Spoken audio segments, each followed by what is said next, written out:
Lower this one down.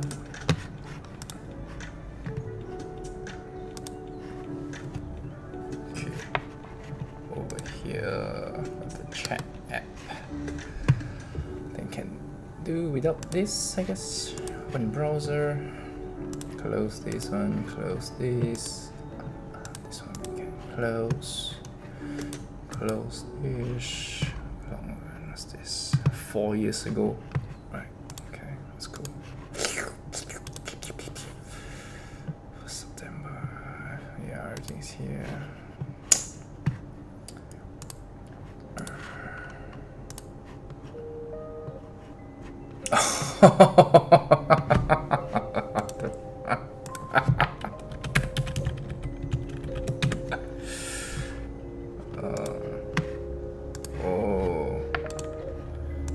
Nice connection.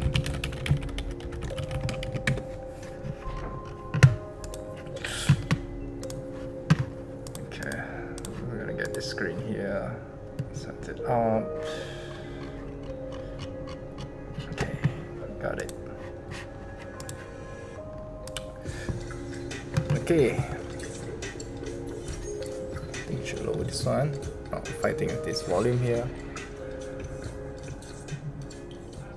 Okay, all right. Good evening, everyone. So we've come to the 5th week. I didn't really count, but just a rough estimation. I think it's the 5th one.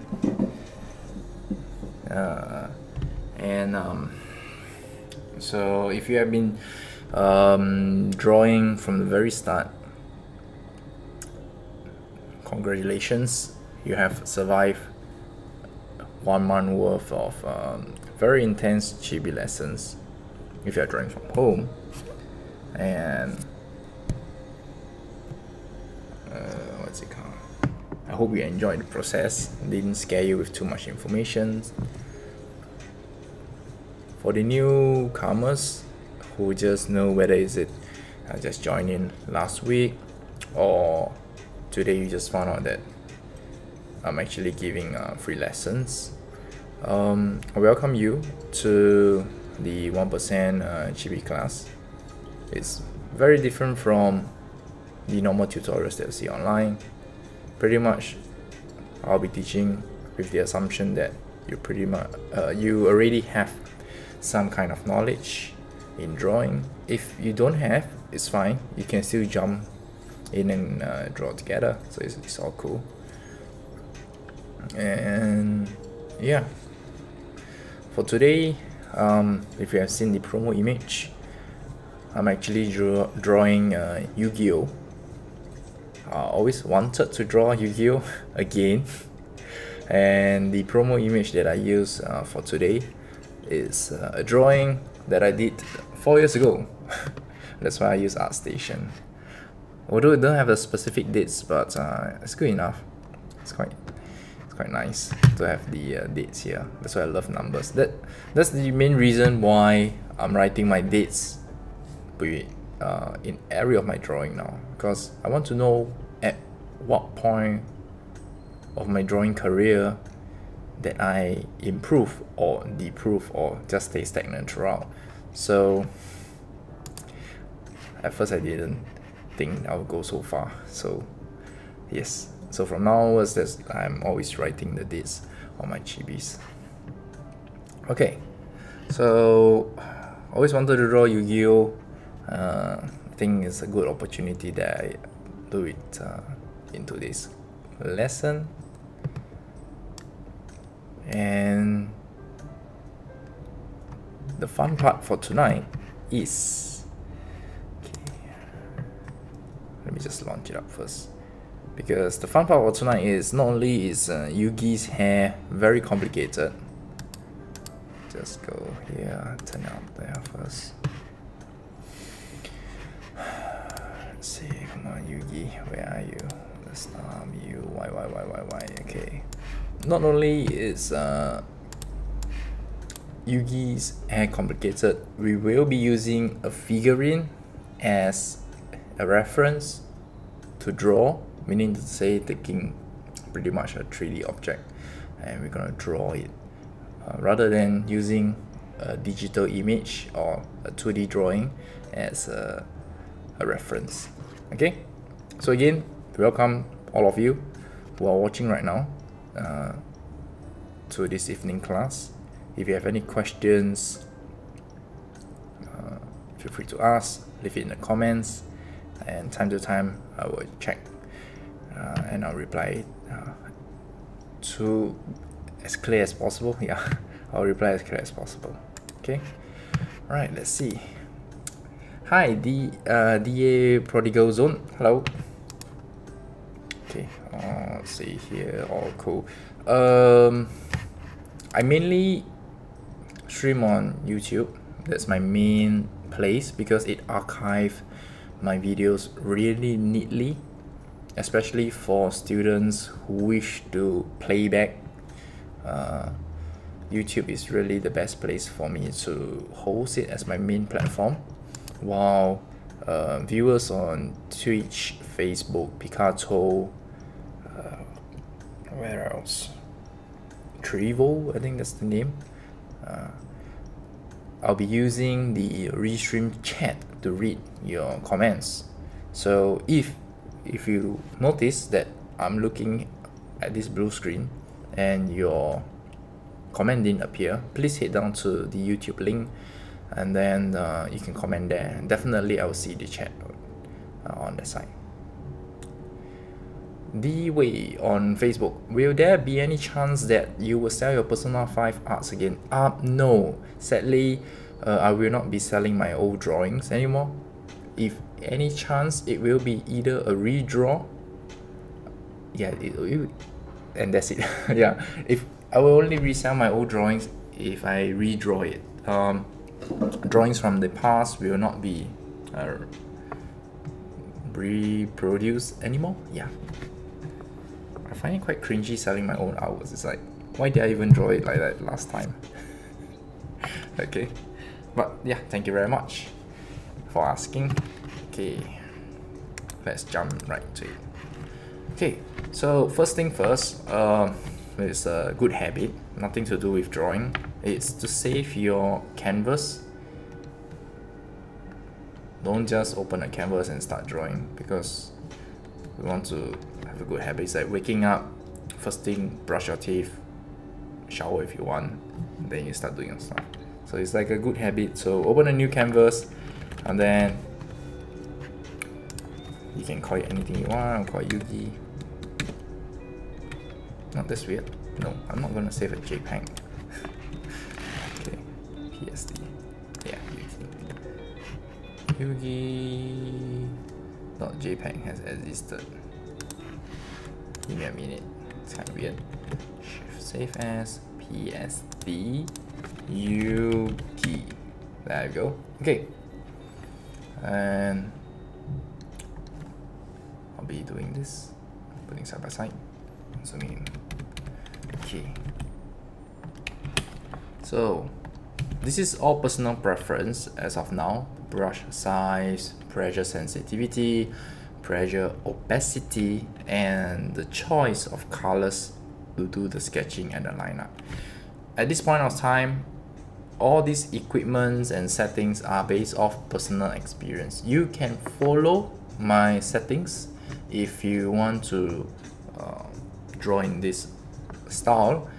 If you prefer to just watch and learn and understand the gist of it, the concept, the thinking process, then the brush settings, opacity, and the choice of colors for the line art and sketch will not be applicable to you. So it's just more on the how I extract the shapes and why do I draw it in a particular manner.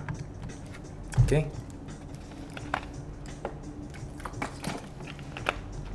Okay.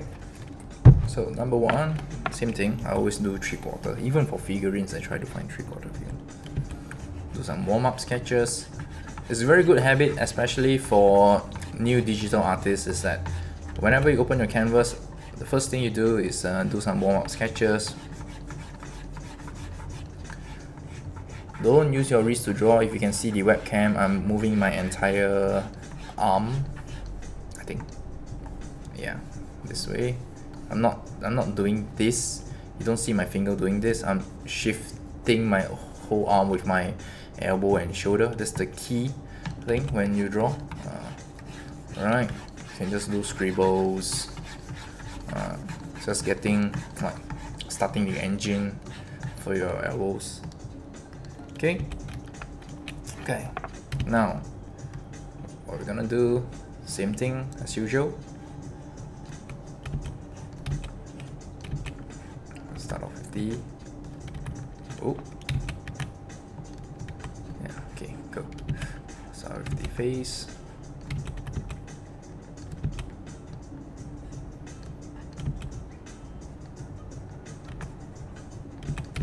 Then go into the torso, which is the body. Okay, I'll try to use very simple terms. There's no need for me to go into the technical terms. Body. Okay, and then the pelvis. I think there's no simple term for pelvis. The buttocks here, the area, yeah, and then the legs. It's too big. Squish it a bit.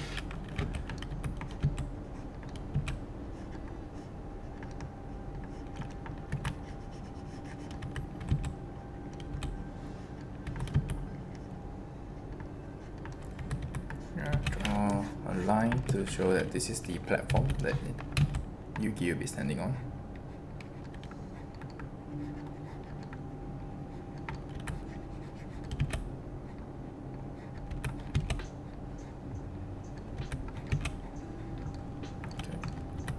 Okay, so for the sketching phase, it's always important to remember that to keep your line as loose as possible.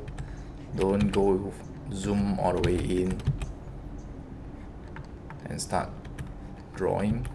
That's the biggest mistake. Always drawing at full view, and so you can see the entire drawing if it's unbalanced or certain areas. Like right now, I'm thinking that the head looks a bit too big, so you can just resize it now. So when drawing at the sketching phase, keep your lines as loose as possible. That's one. Number two, always draw in a view that you can see from the head to toe. Don't sketch like this, because you don't know if it might look very nice. You have the chains. You have the chains here, and it looks perfect. But when you zoom out, sometimes you might just go off tangent and the chain just go linking somewhere else. So during the sketching phase, always have a view that you're seeing the drawing in 100% from head to toe. Okay, I try to learn to speak slower. Yeah, I think it's better. I'm speaking it slower because it's online. Okay, right. Then now we're gonna do the clothings. Same thing as playing any dressing doll games. It's pretty much the same. Once we have the base, the clothings, the belts, we'll do it later. I like to draw the face first. I think the face is very important and it's always the most challenging part. Okay, so we get the face here and the Yugi's eyes.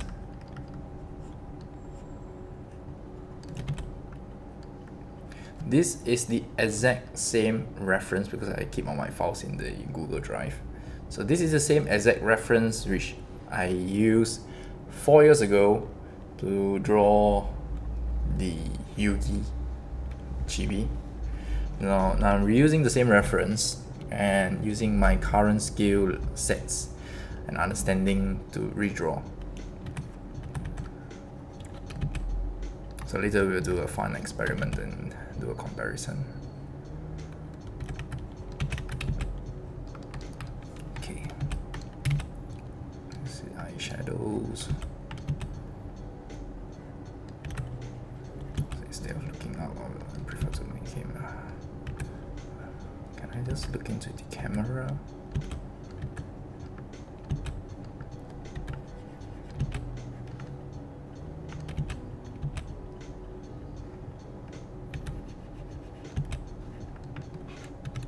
Oops. Shift it to the middle. So flip. Okay.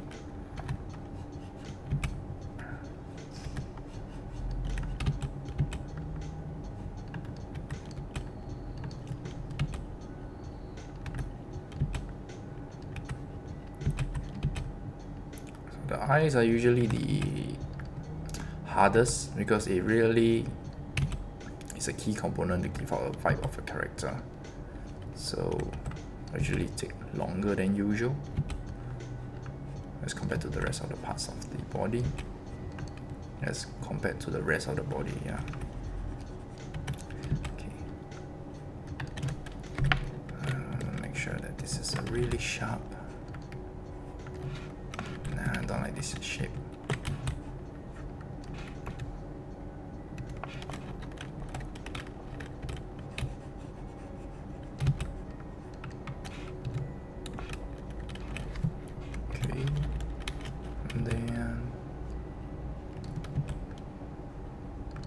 Try something new because he has really dark eyeliner.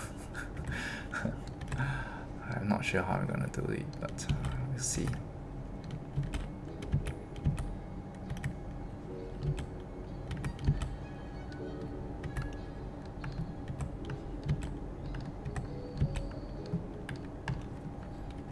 Okay, clean away the lines inside it.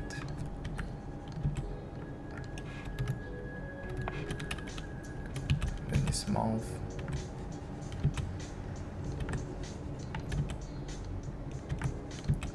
I think I will draw him with an open mouth. Okay, and his ear to the back. Okay.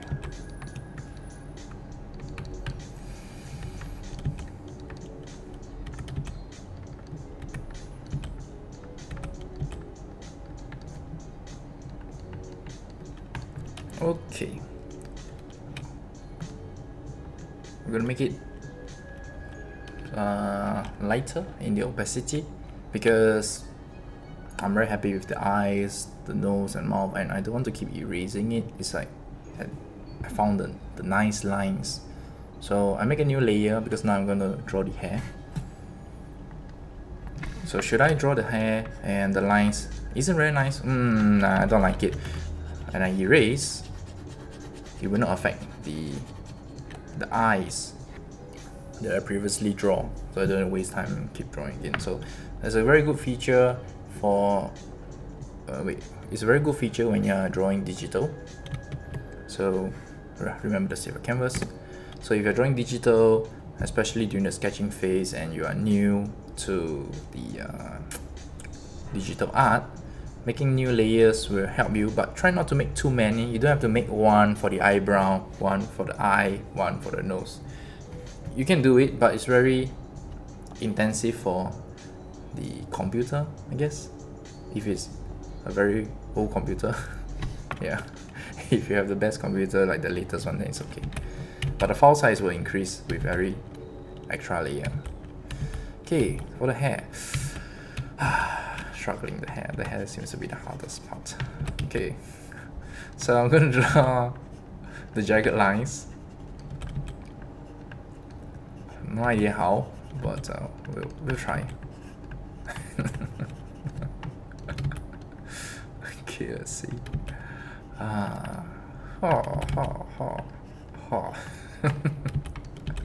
And then on this side as well.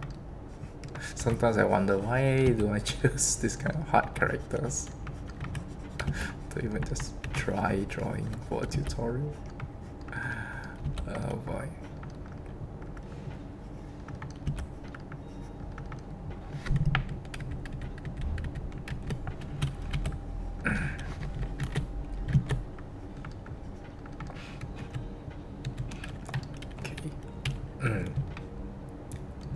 And up here as well. For this, for the upper section, let me just do a tint.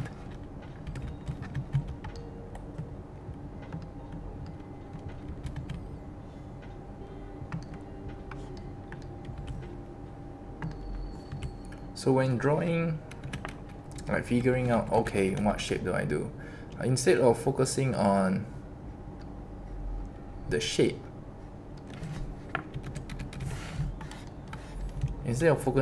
shapes, especially when the shape has bending here and there, there's multiple directions. Instead of focusing on the exact same width and then the height and the proportion, look at the flow. So the flow for this is up, down, like up and down, okay? Down, up, down, something like that. So it's something like this, okay? So you pretty much understand how the hair is functioning. The hair is definitely in no way just doing this, okay? Or the hair is in no way doing this. The hair is going up, down, like an M shape, okay? M shape. So when you're drawing your hair, you have to just have somewhat of that, unless you really want to follow exactly the same, it's okay. But for me, I like to have somewhat the vibe is there, so long it's not too off track, I'm cool with it. Because my number one priority is enjoy drawing. I cannot emphasize this enough in all my classes that enjoy drawing. Number one, we are not doing an assignment. Number two, we are not doing a commission. Number three, we are not answering to any boss or whatsoever. So give yourself the leeway to just explore and have fun, and before you know it, you'll be very happy with the results that you achieve. So I want to emphasize this is enjoy the drawing process and give yourself some breathing space. Don't get too tied up with what's right and what's wrong, that kind of thing. So long it looks okay, you're having fun, yeah, that's cool.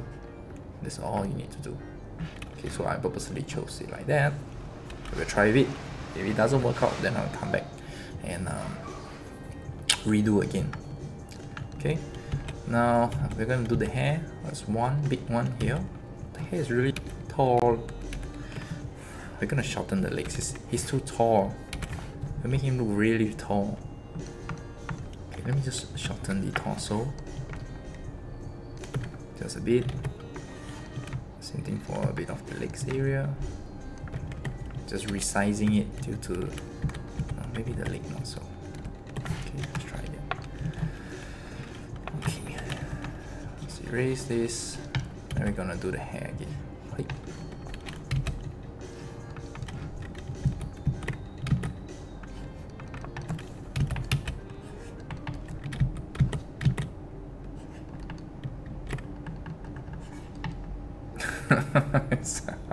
If I can draw this, I can draw Dragon Ball already.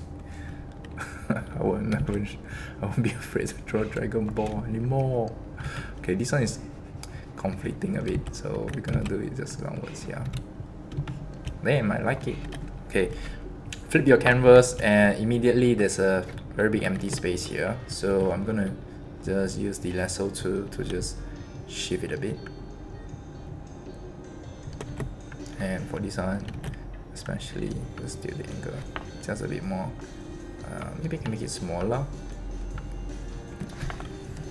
Okay, I'm gonna show you why and what am I actually looking at.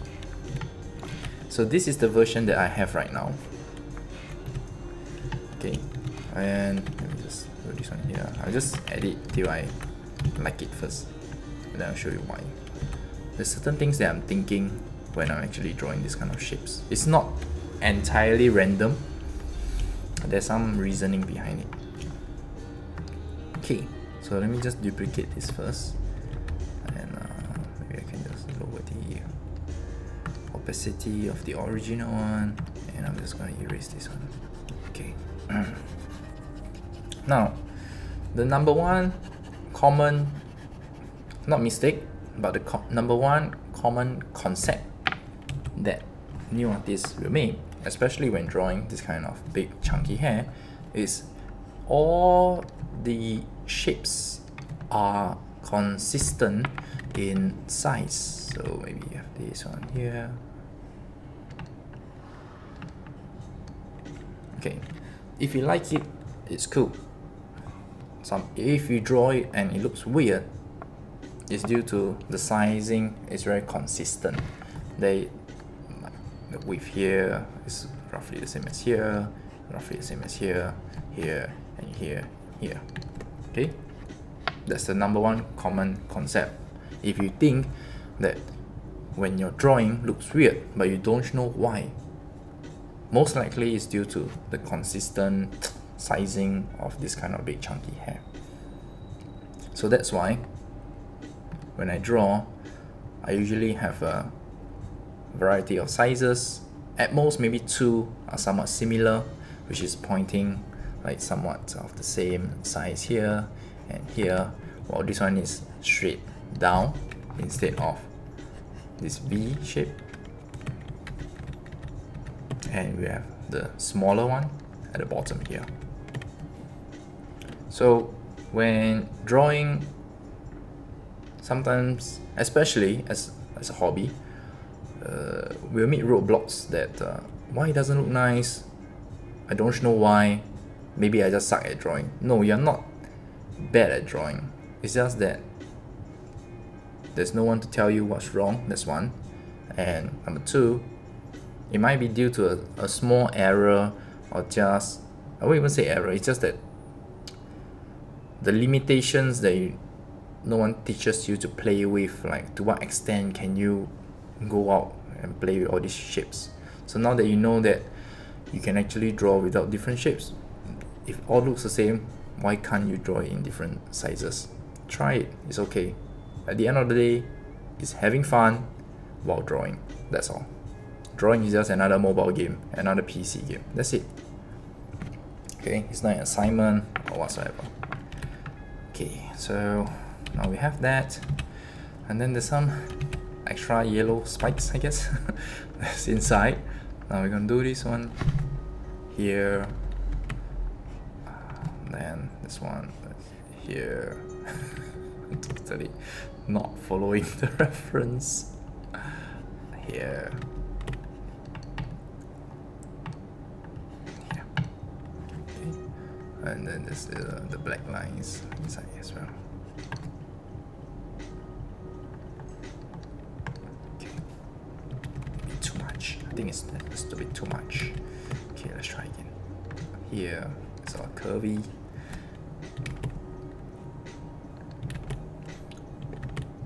Ching, ching, ching, ching, ching. Yeah, okay. I'm really just enjoying the process. Yeah, okay. This one I'm not satisfied. I want it out of the hair. Oh wait. Okay. Yeah, I want it out here. Okay. There we go.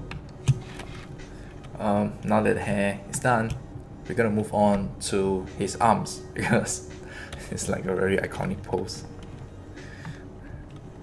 Okay. So for the arms, one is holding the hand. Sorry, one is not holding a hand. One is holding the cards, that's pointing upwards, while the other one is holding multiple cards pointing downwards. Instead of drawing where the starting from the shoulder, the east, starting from here, then I start moving here, and then from here draw the shoulder and doing this, I will reverse the approach. I will draw where I want the hand to be at first. So for the one that's holding upwards, pointing upwards, I want it to be maybe here, because I don't need covering the face. So here, and then here's his fingers. And then he got his legendary card, I guess. Maybe covering a bit of the face. We'll see how later. Okay, and with that, I draw the upper arm, and then I draw the elbow. Because why do I do it in this manner? The answer is very simple. The elbow is not the key feature or the important part to see, neither is the shoulder, but more on the hand. So I want it to be placed in a very nice location. That's why I start off with the hand first. Okay, lucky thing is having a bracelet, so I can break more rules later on. Okay, let's see here. Yeah, something like that. Okay, now we're just gonna adjust it a bit more, just so that it doesn't look that awkward.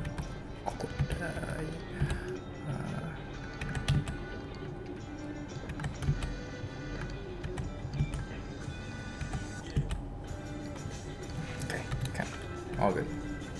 All right, that's one. And then going downwards here, we need to readjust the torso, the body, just to make sure that it's fit. Oh my goodness, his hair. Okay, hand looks a bit too big. Let me try. Can I adjust it? Adjust a bit.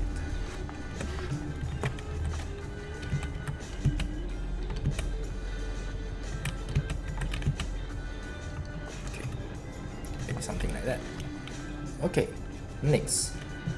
Here's the other arm and hand together with the dual blade. Same thing. I want it to be someone here holding the cards.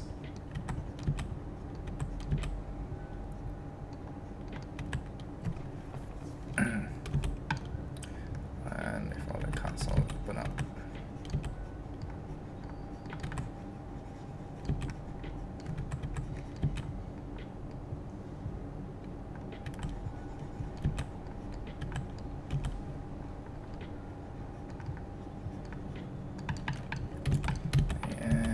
Do this, I think it's called do this, yeah. Yes, my memories are coming back to me. Do this, and the other arm that's going inside somewhere here, and the neck. The shoulder doesn't really matter now. Okay.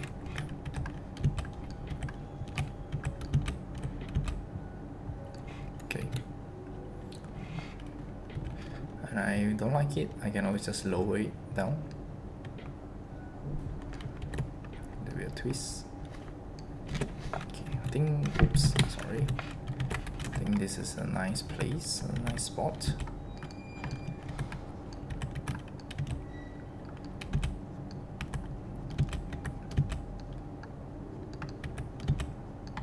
Okay, just check this one first.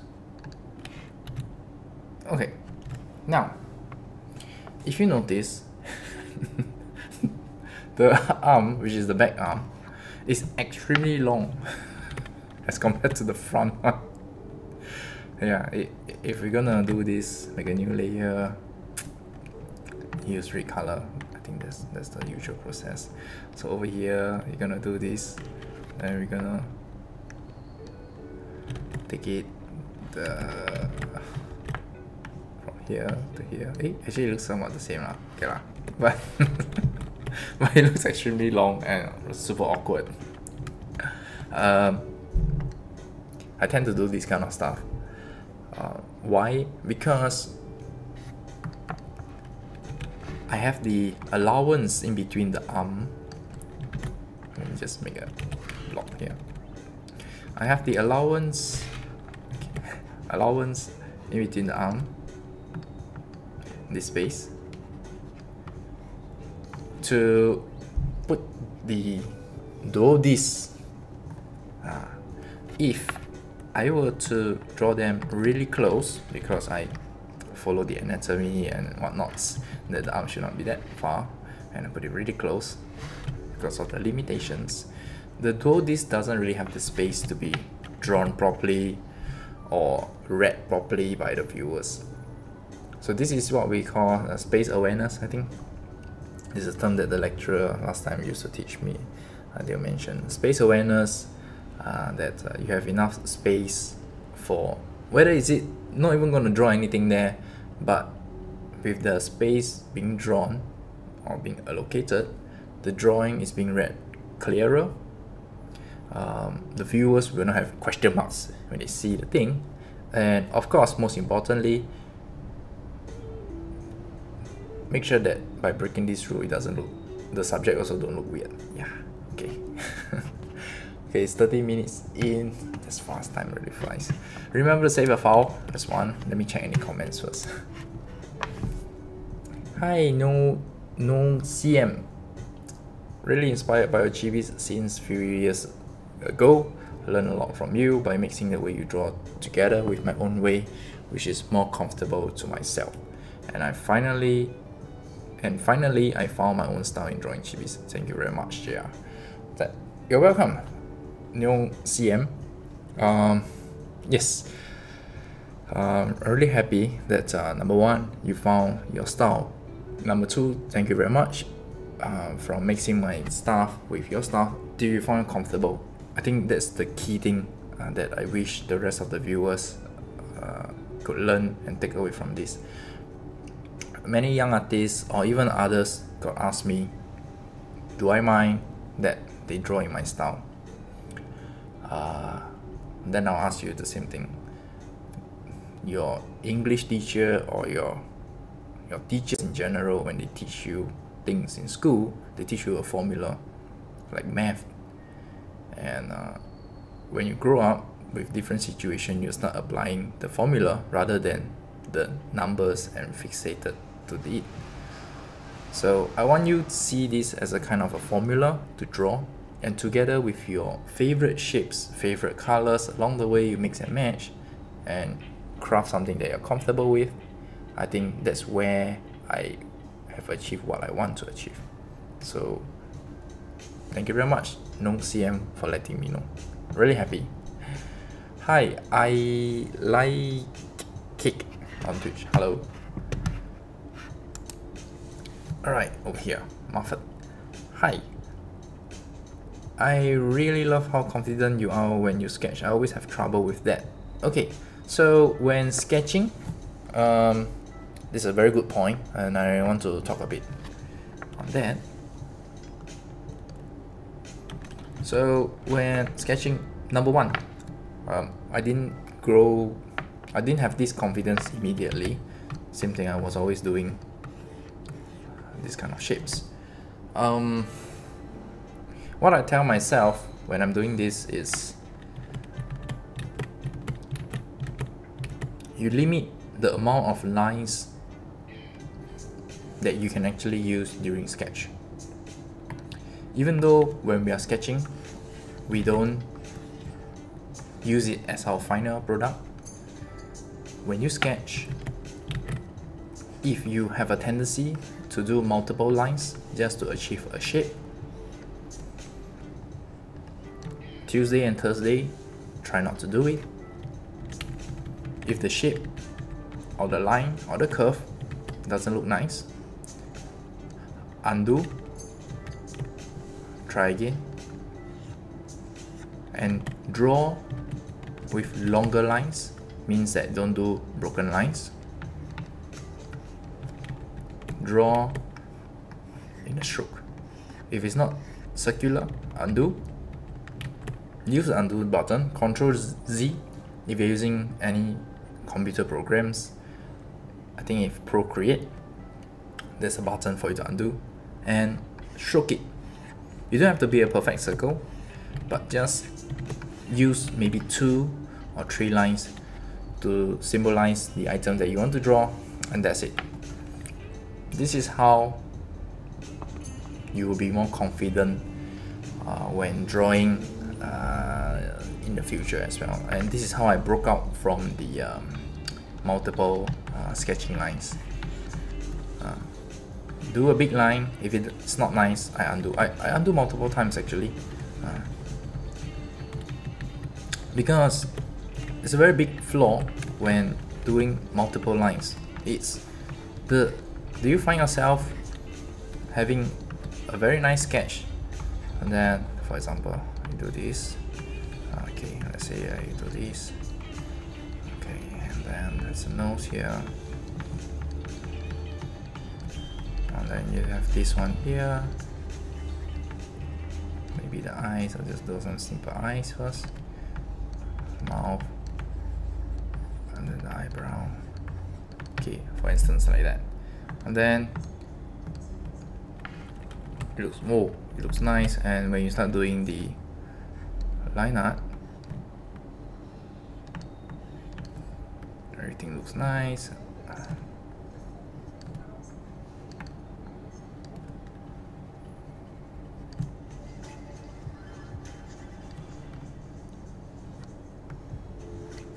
But when you hide the sketch,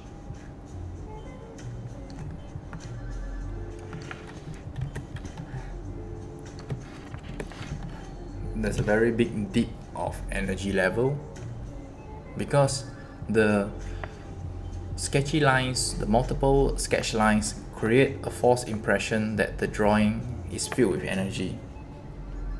Energy can be formed with very little lines, with the right amount of strokes, like the strength that's being applied. So the biggest flaw with very sketchy lines, with a lot of multi lines just to form a shape, you find yourself struggling a lot when doing line art. So Tuesday, Thursdays, you try, maybe just cut down a bit by a bit. I want you to immediately abandon the way you draw, because it will turn you off very quickly and you hate drawing very fast. So I don't want you to do that, but just on Tuesday and Thursday, just reduce your sketch lines just a bit. Slowly along the way, the more you draw, you get better. And then every Tuesday, Thursday, you just follow my pace and do the things that I do. Even if the drawing doesn't feel right, finish it up first. Because the way I do things is, it never looks right until the very end. So just believe me, Tuesday, Thursdays, follow my formula, follow the way I do things, follow the way I think and see things, then you'll start noticing a difference in your drawing style. Yeah. Okay, but very nice questions. Thank you very much for asking. Okay, so I'm just gonna do this one first. Get it up here. Let's see if there's any question. Oh, George. Hi, George. Hi, JR. I'm an iPad user and I'm really happy that I can customize my brush like you at Procreate. Awesome. It makes better lines for my chibi drawings. Awesome. Thank you very much for using a similar somewhat brush like I use. It's really fun with this brush. I love it. Would you Marford, would you ever consider making stickers or prints from your JoJo art? Well, maybe next time, but if I ever have the time, I would like to do part 6, 7 and 8, even without the anime. It's just like the character designs is so interesting and I love it a lot. Okay, all good. Okay, let's continue. I think there should not be any question on Discord. Yeah, okay, I'm all good. If you prefer to watch on Discord, you also can. I'll be there, but there's no audio. my mic can't be split up. Okay.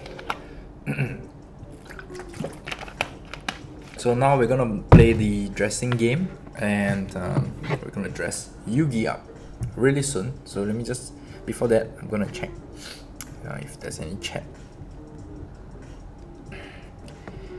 Hey.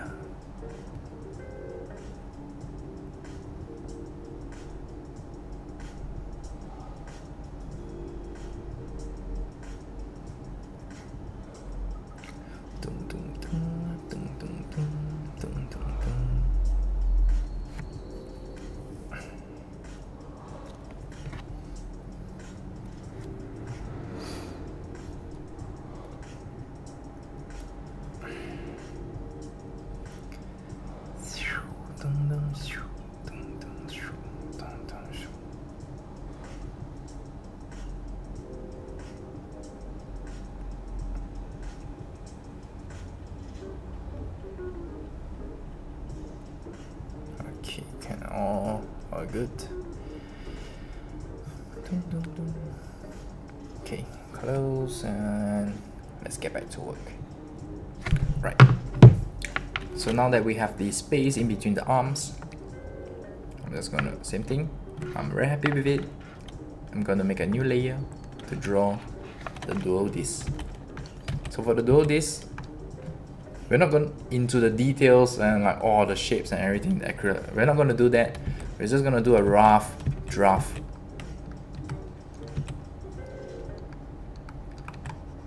Oh, let me start breaking down the shapes. What do I mean by rough draft? Okay, so for the dual disc, despite its very complicated look, we're just going to break it down into very simple shapes. So this is what my eye is seeing when I look at complicated objects. I don't see it as bolts and nuts here and there. There's a slot. I don't look out for details like this during the sketching phase. What I'm looking for are, okay, there's a rectangle here. There's a rectangle here. Okay, there's a circular shape here. There's this very weird rectangle slanted thing here, I guess. Okay, so this is the dual disc in my brain during the sketching phase. Not the final phase, not the final shape, but when I'm looking at my reference, the essence, somewhat,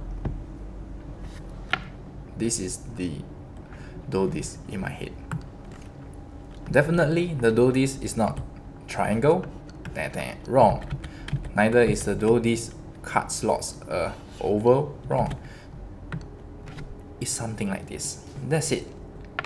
So during the sketching phase, it's all about looking at the outline, looking at the general shape of the subject.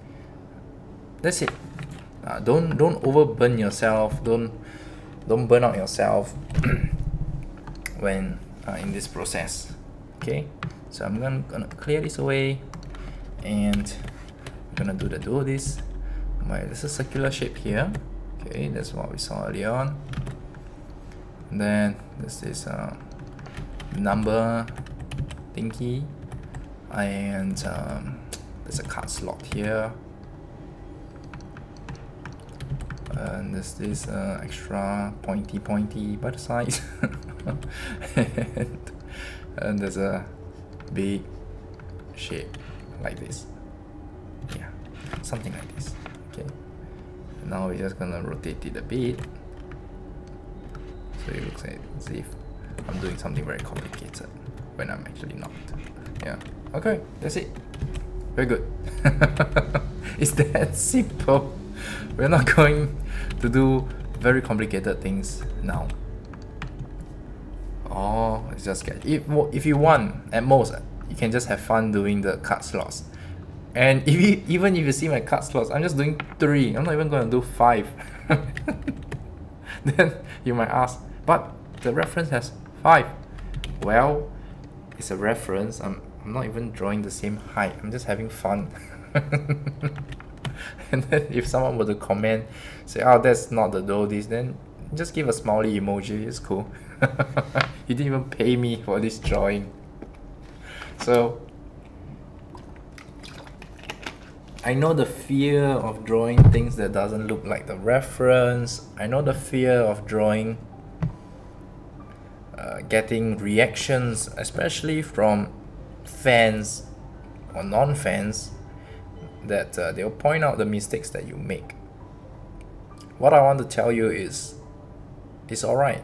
Just have fun while drawing. Seriously. They are not paying you, they are not buying from you. Maybe if they are buying from you, but still, they're buying what you like to draw. So, just draw what you like. Draw to the max that you're having fun. If I were to squeeze in all 5 of the card slots, so I have 1 here, I have 1, 3, and then oh my goodness, it's gonna look so skinny and look like fingernails. So maybe I don't even draw a rectangle, I just draw a triangle. See, so this is what I want you to take away when you are here during Tuesday and Thursday. Have fun, look at shapes, enjoy. That's it. Okay, so we're gonna move on to draw the bracelet on the other side. So this is Yogis Bracelet, and he has a chalk holder. I think it's called a chalk holder. Not here. And he has this really high, what's it called, collar? Yeah. Okay. Chop it downwards. He's wearing a black sleeveless shirt, and then he has this belt that's really big and a big buckle. So I'm gonna do it here. It's like a inverted E, yes. And then there's another belt that's going downwards.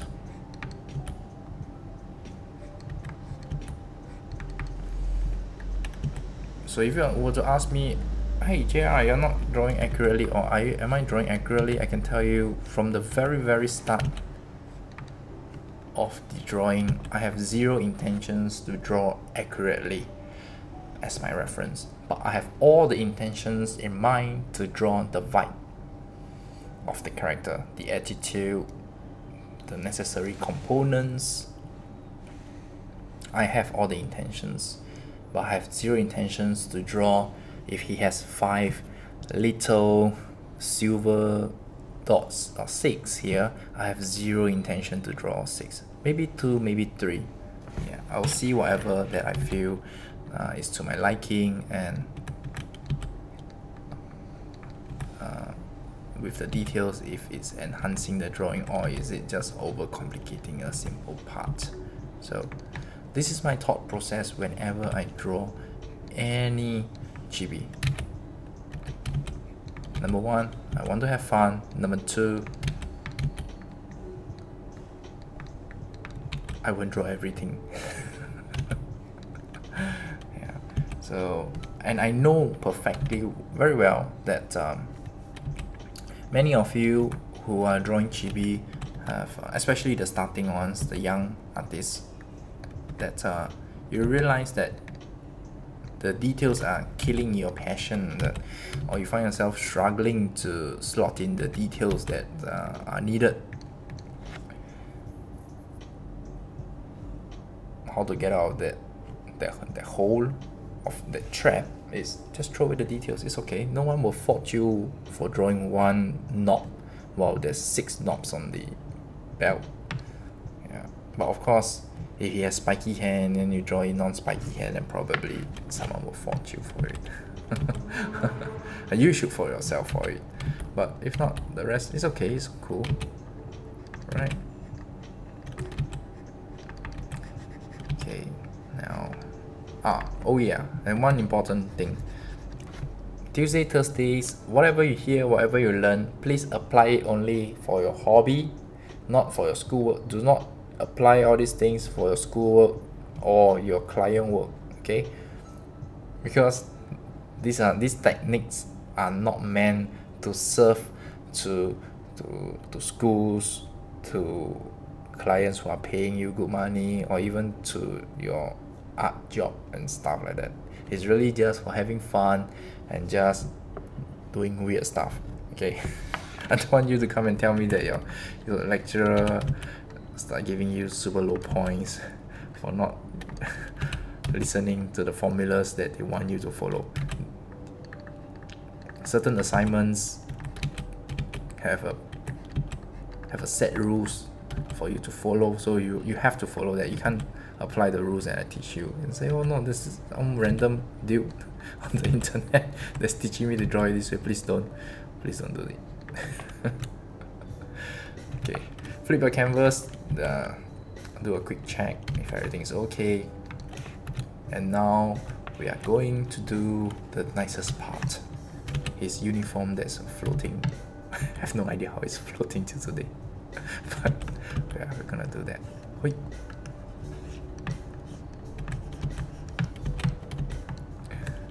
Sleeve.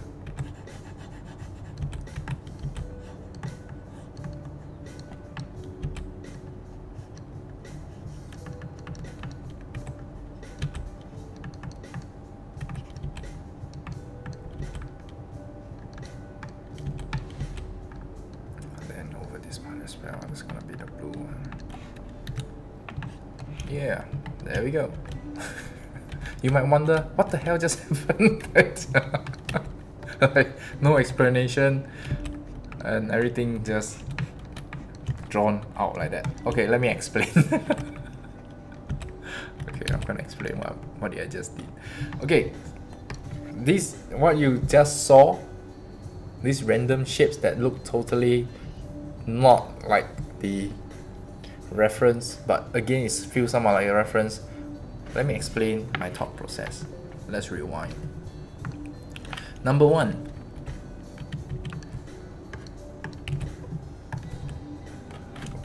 when I see a shape or an object, I should say, when I see an object, I'm always looking, number one, for the skeleton lines. It's actually like X-ray eyes.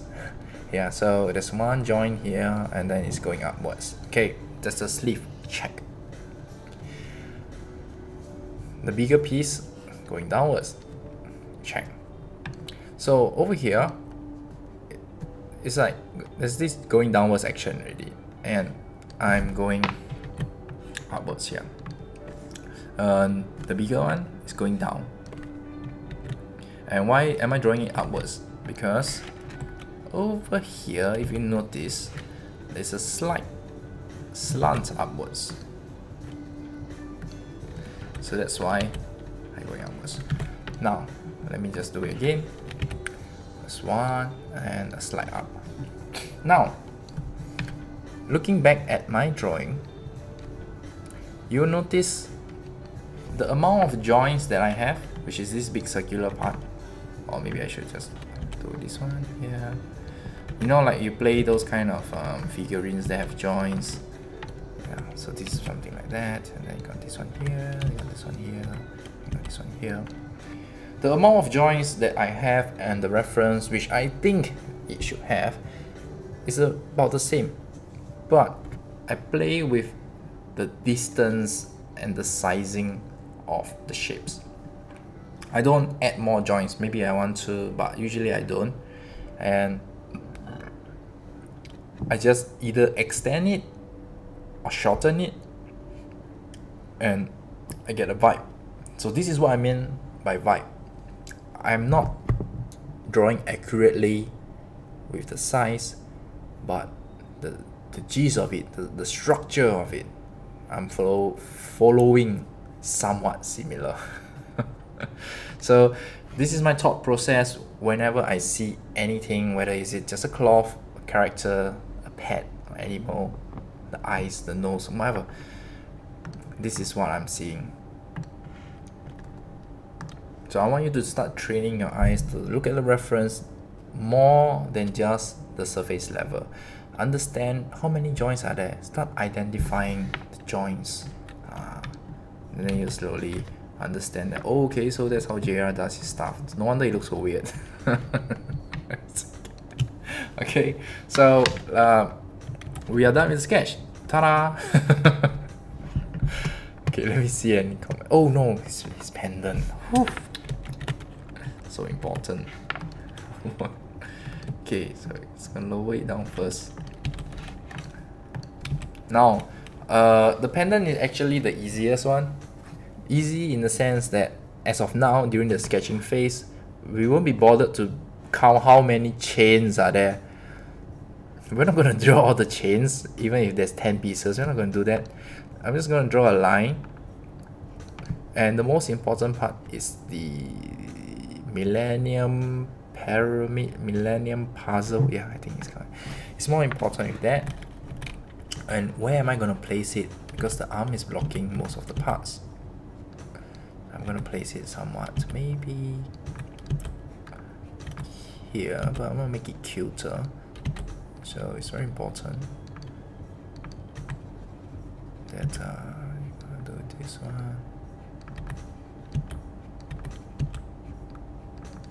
like this, and I'm just going to draw the shrink first, going downwards here, and maybe a V shape here.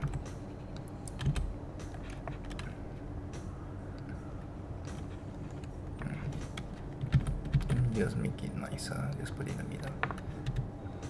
Yeah, I think that's okay. Yeah, that's about it. And it's a placeholder. A placeholder means that the item is roughly gonna take this spot, and later on then we'll talk about the details. So, ta-da! The Millennium Puzzle. Okay, so we're gonna bump up the shadings. The face here look really faint. But never mind, we just duplicate a bit more. Okay, it looks a bit too much. Alright, let's take the Snipping Tool. In case you're wondering what is this Snipping Tool, it's built in Windows 10. You can just type Snipping Tool, SNIPPING, and you can just click New. It's really convenient. I really love it. And then go to my folder, cut to Yogi. Okay, work in progress 1. Close it, and stretch out this version, make the canvas slightly bigger, duplicate again, save this as the sketch. Okay, and I'm gonna put it on the Discord. How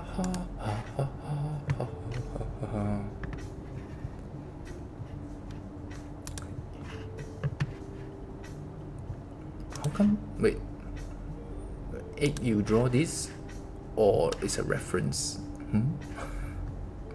Is this like your 3D creation?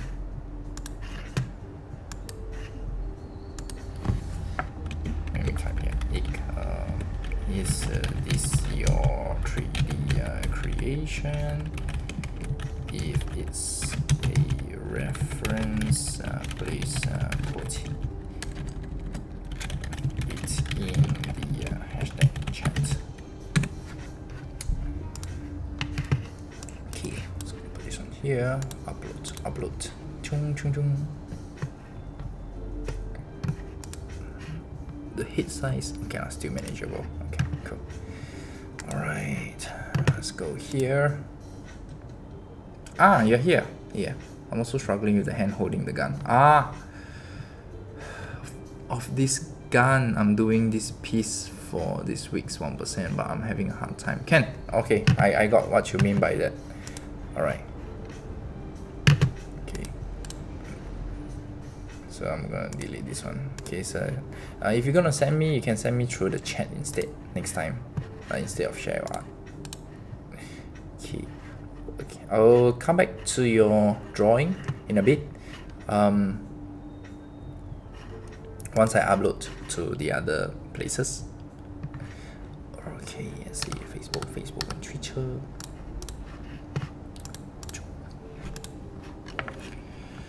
Ha ha ha ha. What was my previous lines? I have all the links. Nope, not this. Yeah, there we go.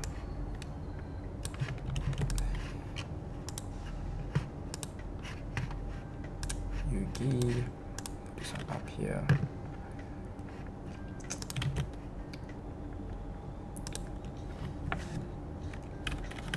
One, the pissin, Chibi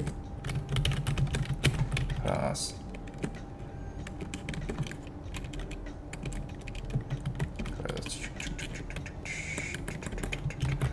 Live now. Sketch. This is something you have to do. I mean, this is nothing to do with drawing, but if you want to be someone online personality, it's quite a lot of work. Yu-Gi-Oh! Wrong, not Yu-Gi-Oh! Yu-Gi-Oh! Hashtag Yu-Gi. Pose. Go down here. Pose.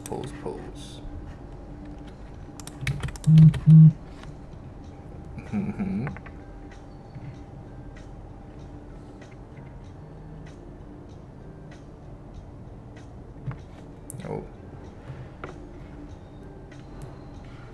Give me a minute.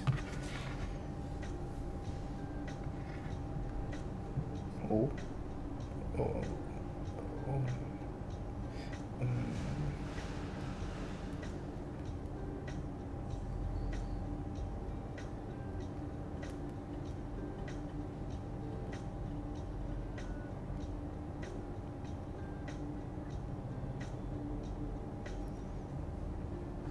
Stickers.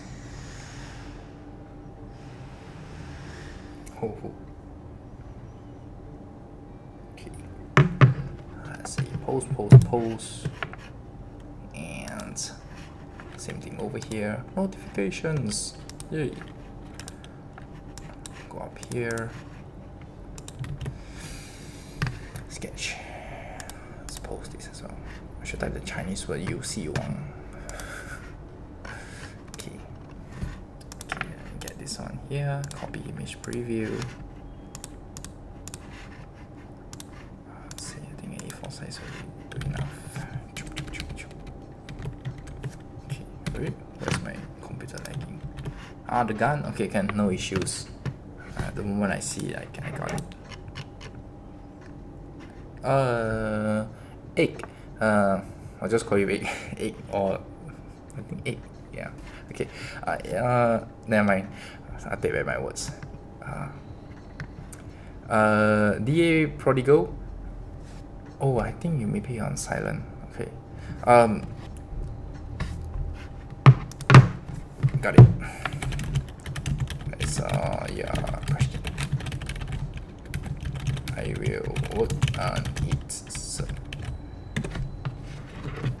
Okay. Let me just post on Instagram first.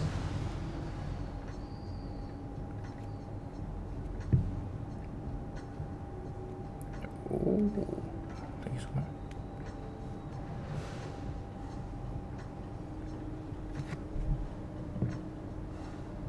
Isn't?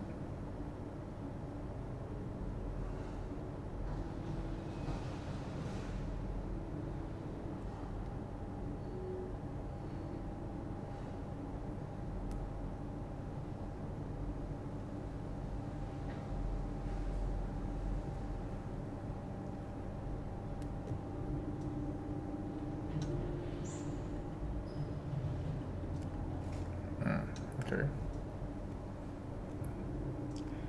Interesting. Okay, let me put on some.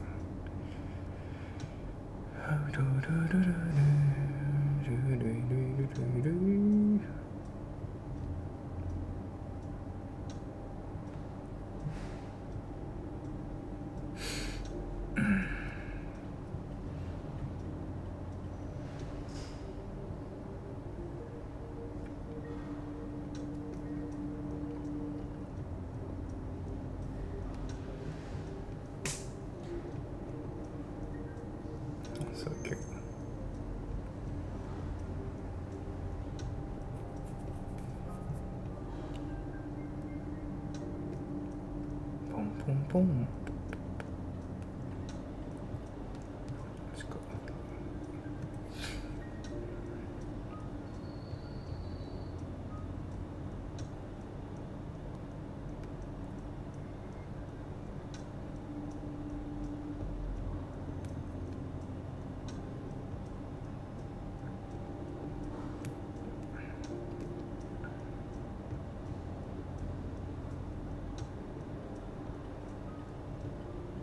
Select all, copy, go to Insta, put this one here, put this one here as well. Next.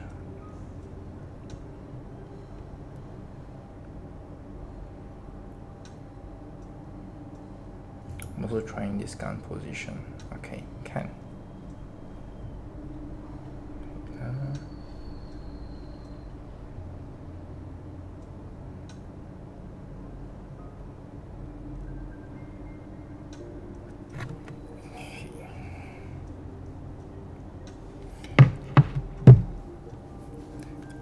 Let's see. Okay, I'll do a quick one. This will be here. Let's minimize this one. Go down to here. Okay. Maximize this. So for this one, what I'll see it as number one. Because it's not facing to the left, so I'll flip it first. I'll flip it back later. With okay, can. Anything to me, I need it to start with facing left. Okay.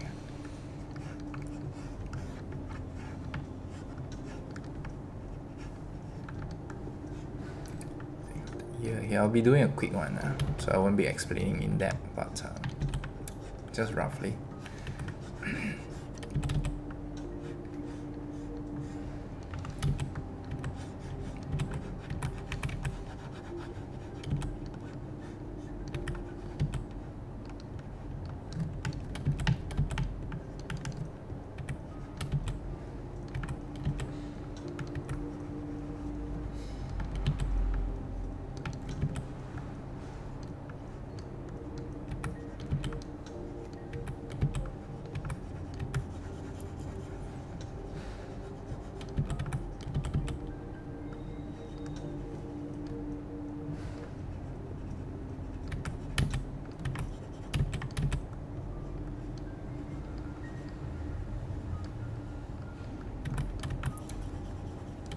I got too engrossed. Okay, never mind. No, I cannot go with the weird face. Give me a second.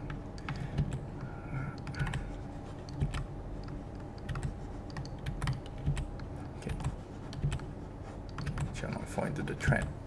So I'm gonna do something like this first.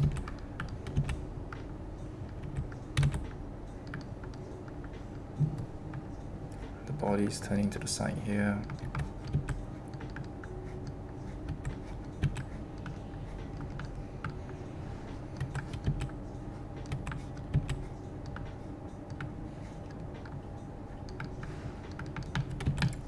Pelvis, legs, bending downwards,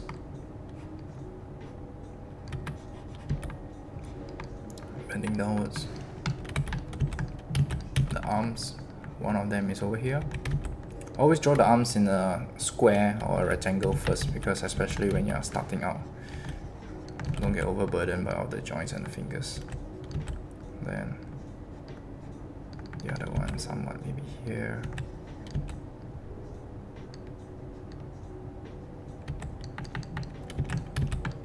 You got a big pack here.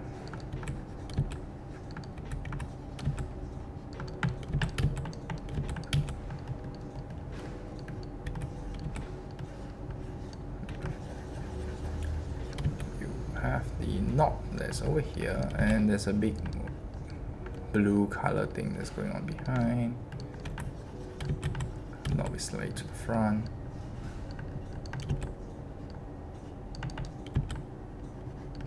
make sure that it looks as if it's holding it. Reduce the size a bit.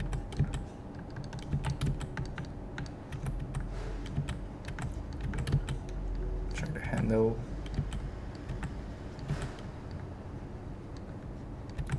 Draw the other hand, holding it.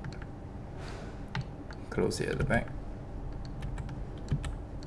Neck. Shoulders, draw higher.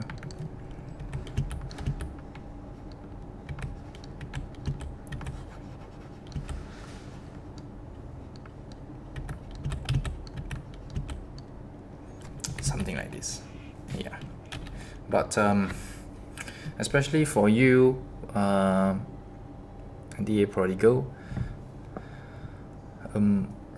this is a very hard reference, but it's a very good talking point. It's especially when you are finding a reference to draw, especially just starting out. Avoid finding reference that has this kind of crossings, overlapping here with the body. Try not to do it because there's a lot to understand what's beneath it. So without proper understanding, it's very hard to draw, and then it looks as if it's very out of the place. So this will be the reference for you, but I will discourage you to use this as a reference, or for future drawings try to use images that it's like standing still. Even like this kind of crossing, also want to encourage. Try to draw characters that are standing still with their arms either wide open or holding a sword. This kind of bending one is very tough. Yeah. Okay, but let me just save this one.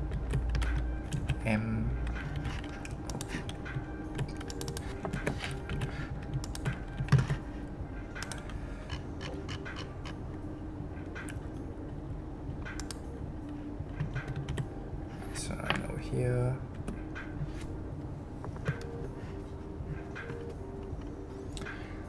Let's see, I'm also trying this gun position.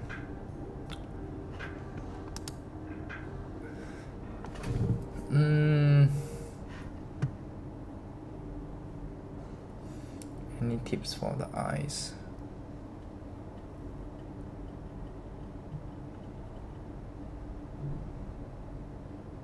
The eyes looks okay to me, but let me see. Okay.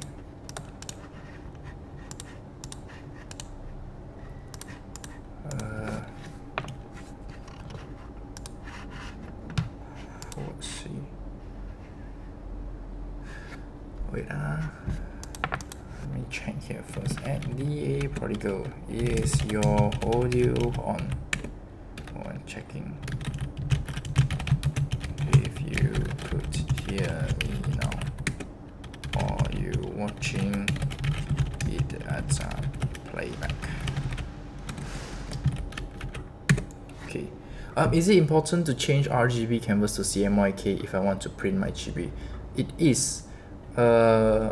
It's always a good practice to change it to CMYK. Number one, it pretty much set your expectation when you are doing very vibrant colors.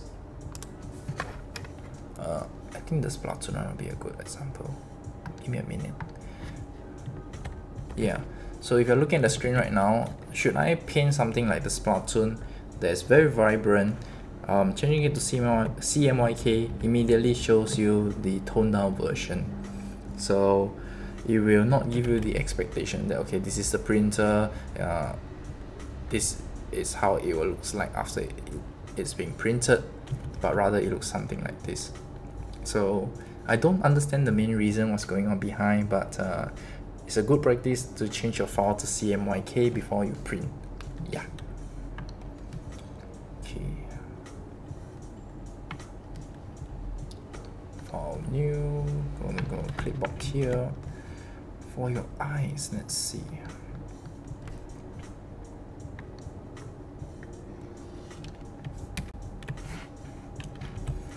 What I will suggest is, let's see, number one is always to duplicate first. Okay. And then the eye looks good. I don't really find a fault with the eye. But if I were to just do a slight edit, usually I like to play around with it, these kind of things.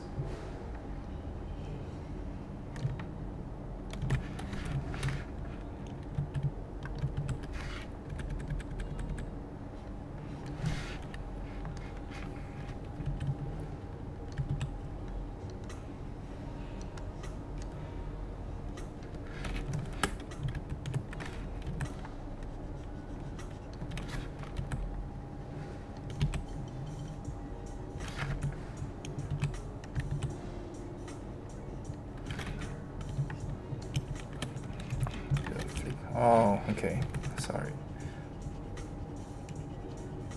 I try not to change too much, if too much, because it will spoil the mood and the vibe.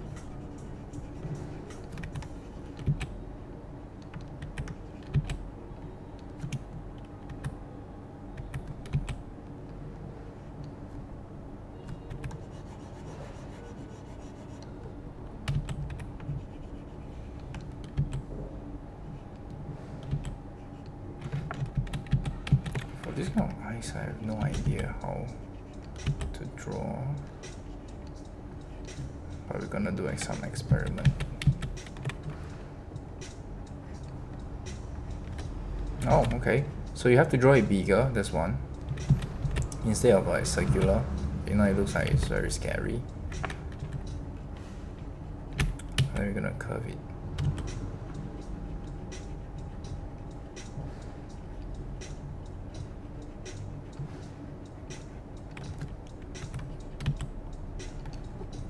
For here, there's this curve.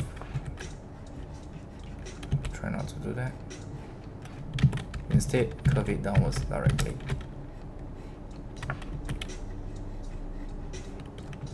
For the cheek here, loosen it up a bit.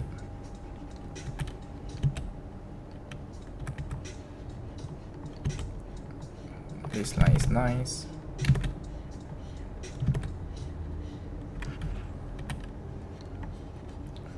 Change that part here. Keep things simple.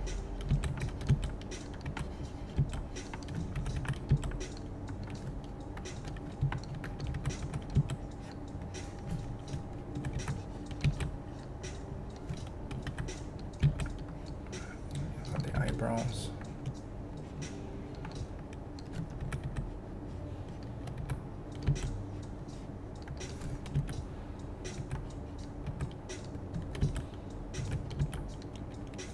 If you want it to have an open mouth, you can actually do something like that. Yeah. Do something like this. I think maybe the eye is too close. I'm also getting a weird vibe. But we gotta try it out. Yeah, okay. Looks better. Okay. Let me just spend it out slightly.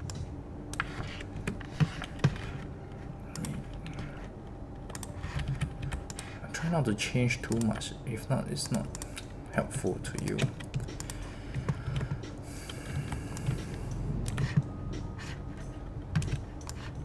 It's really just the face area. Don't need the big canvas.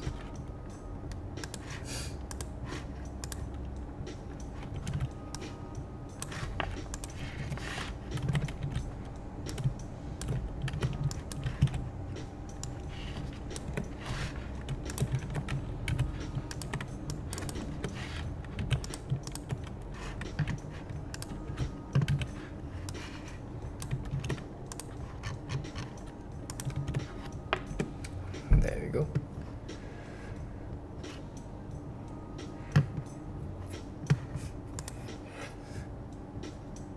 I can't hear until 10 more minutes. I get off work then. Got it. Gotcha. At the apron. You're welcome, George. Hi, Michael. Hi. Usually, we'll save in Cmyk format to work on, then save to RGB separately to post on social media. You can do so, if you want to, but I don't paint in Cmyk format. Yeah, it's actually the first time I see painting in Cmyk format and then save to RGB. But very interesting. Okay, but if you paint in Cmyk, that means that you will not paint using such colors. So if you change to RGB, your colors will not shift upwards as well. So what's the point in painting in Cmyk? If you paint in RGB, you at least still can use very exotic colors, like very high contrast colors. It's only when you print, then the colors will be dumbed down. If you paint in Cmyk and change to RGB, it's gonna be like that. So posting on social media is still gonna be same. You can just post it in Cmyk. The only difference in painting in Cmyk is you cannot save PNG file in Cmyk. So if you create image Cmyk, you're about to convert Cmyk using this one. Okay, can. The problem with painting in Cmyk is, or rather Cmyk file, so let's say I got an image here. If I were to save, I cannot save in PNG. So you're putting yourself in a disadvantage in painting in Cmyk instead.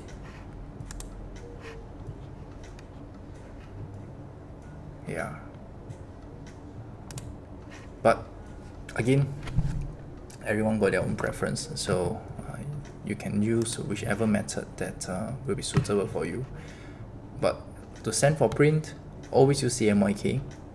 If not, even if you didn't send to print, even if you didn't convert to Cmyk and you send them RGB, on the printers end, they will still convert to Cmyk for you.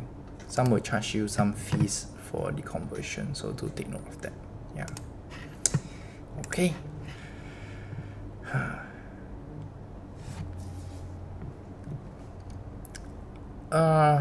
Josh. Hi JR, I want to join Chitober. Can I use your template to make my list? Yes, 100%. Please go ahead. You may use my list. You can create your own list as well. No issues with that. The plain template, if you like it, yeah, you can use it. Okay, over here. Whew. Wow, okay. Hi Frank. Is it okay to learn Chibi anatomy directly? Or is it better to learn real life anatomy first? Yeah, you can join the Discord if you want to. It's in any of the posts, link in the description. You can find the Discord if you want to. Okay, for Chibi anatomy and real life anatomy, there isn't any preference, but if you learned Chibi anatomy before real life anatomy, you might struggle to draw real life drawings due to, how do I say, of the understanding, and because it's very deformed, so it might force you, or it might cause you some troubles when you want to do the transition. And this is one thing to take note of. Yeah.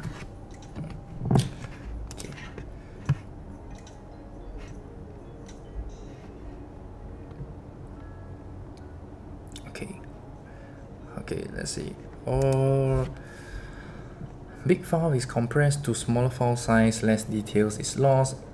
Understood colors might not be vibrant, but if paint RGB, the colors might be different after printing out. Okay, Khan, you do you. Yeah. Because any more debate on this one is really pointless, and yeah. And you seems to be really into details as well, so you do you. I'll just do mine. And if I say any more, I'll probably ask you to get the hell out of here already. So I'm starting to get pissed off by you. Okay, let's continue. Be happy. Woo! Okay, post-its, and we'll do line art.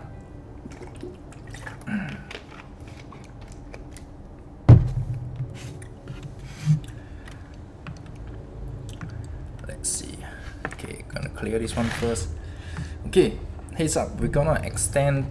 I think we're gonna draw past 9:30 for the line art, so do take note of that. Arrange, new window, and I'm gonna put down here. Okay, I think he looks a bit big.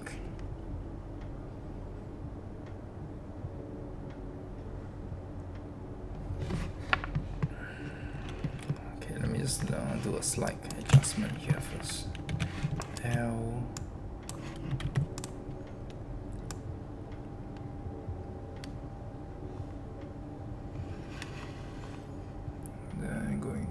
Here, close this one. Okay, I think this size will be much better.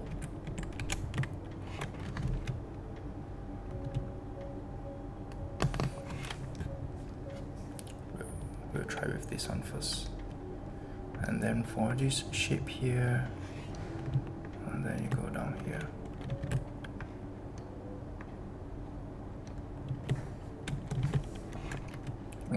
Before we do the line art, we want to make sure that the sketch lines are being drawn properly and the flow is there. The necessary flows are there, yeah. So we want to do any more adjustment before we commit the lines. Let's see here, 80%.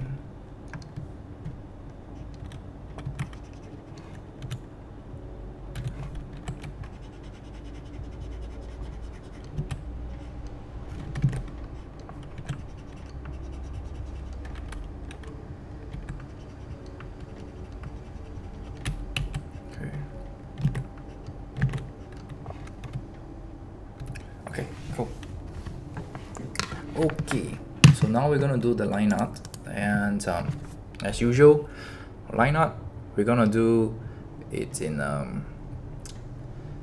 3 phases. The first one is the HD version. It means that we're not gonna do any chicken scratches or any thick frame. Phase 2, we will be doing only the frame, which is the outline, and then on phase 3, that's where we add in the little details. So now we're gonna do phase 1. Okay, go here, and then zoom in, and we're gonna start drawing.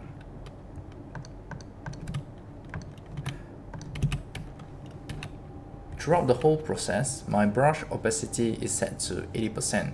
So you realize when I'm drawing, this kind of situations will occur. Let me just make the bigger thing.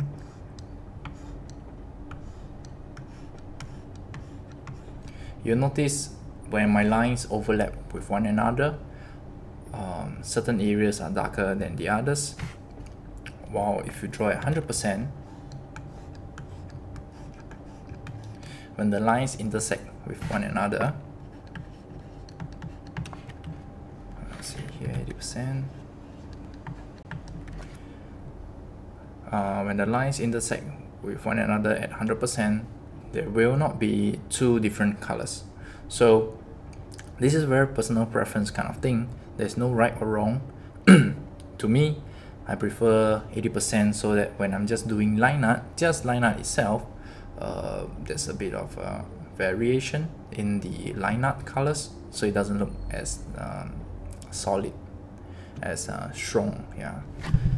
Okay, so this is something to take note of in case you are drawing and you keep feeling that your line art doesn't look like mine. It's because I'm setting my opacity to 80% instead of 100. Okay.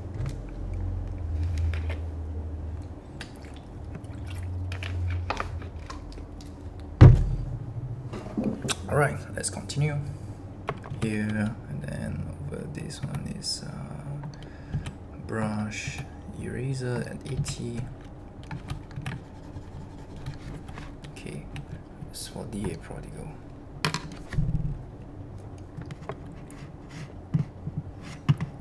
This one, chat over here. So, okay, come, got it.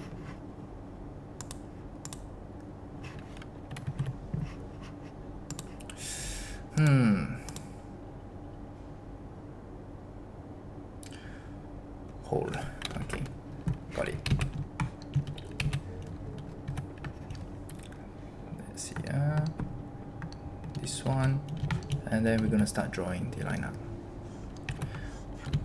So if your lines doesn't look the way your sketch is, undo.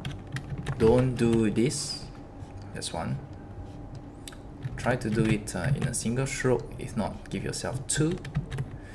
Number 2 is don't draw new lines, meaning to say if your sketch is supposed to curve in this manner, don't draw it or introduce new shapes, because that's not the purpose of line art.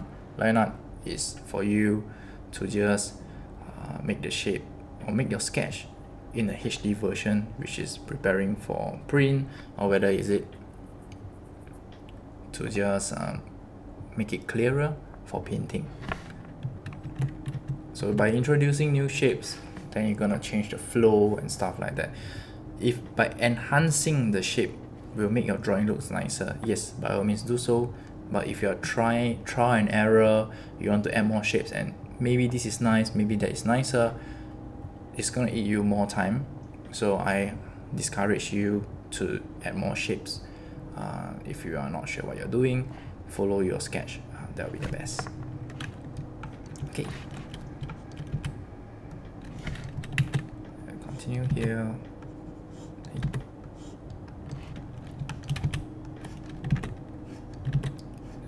Do this one.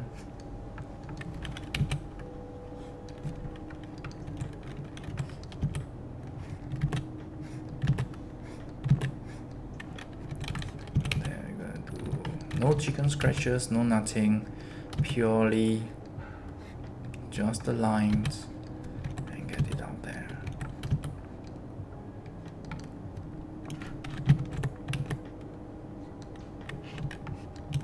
Okay, this one. And then same thing over here as well.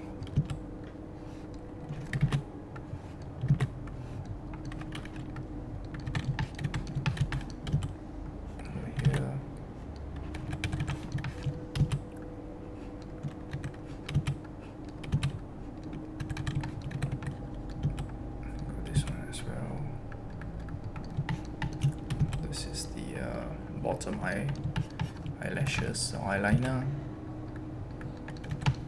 So that's the nose.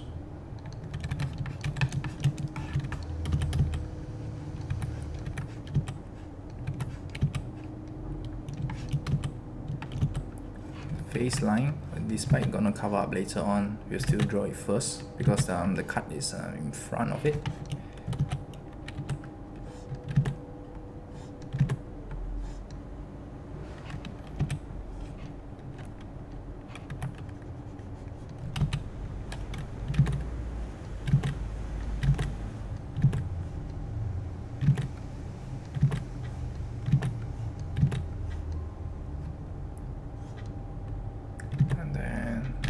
Here.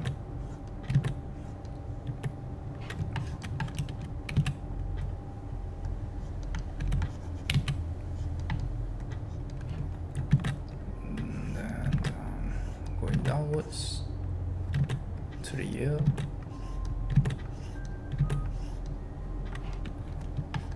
So we are not going to join the lines for now. Later then we'll be joining the lines. If it doesn't look weird being opened up, then we just leave it as it is.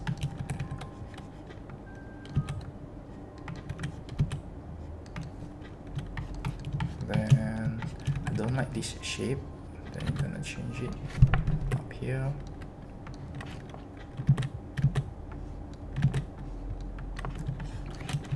Okay, the chalk holder.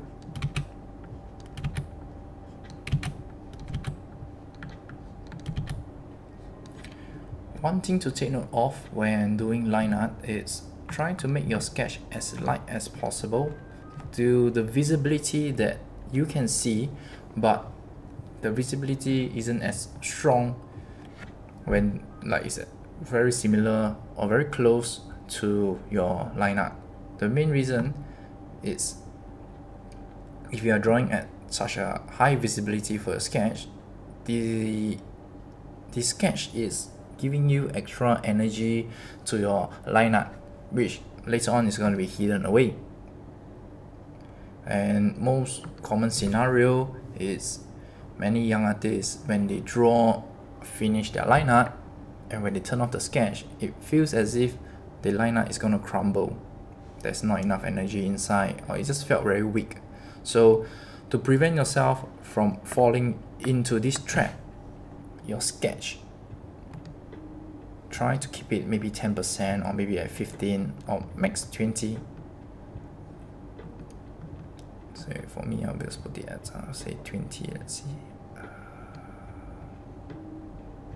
Over here, yeah, somewhat 20. Very faint. You can see on the left side, it's not very visible, but when I zoom in, I still can roughly see what's going on. So keep it at this visibility level.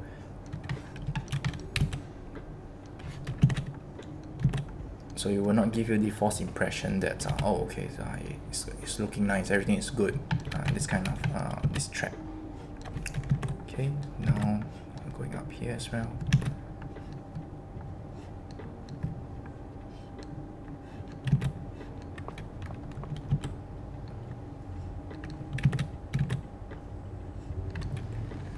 And then the next one here, shoulders.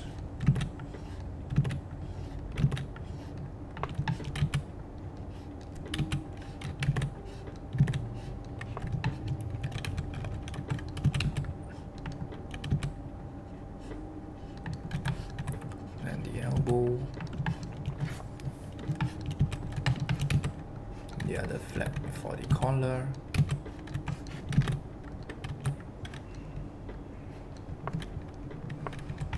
It's going behind.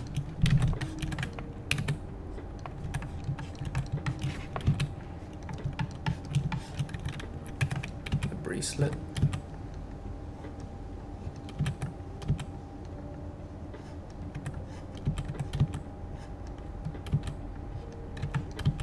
Same thing over here.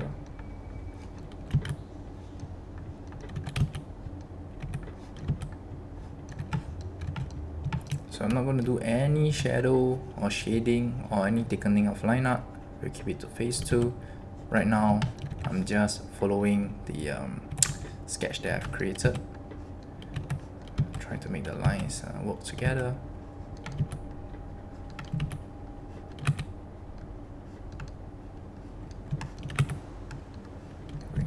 As well. Okay, this part we're going to start cancelling out. We're not going to draw the details of the cut as well, resist, because the details can be filled in later on. To do this, very simple shapes and lines.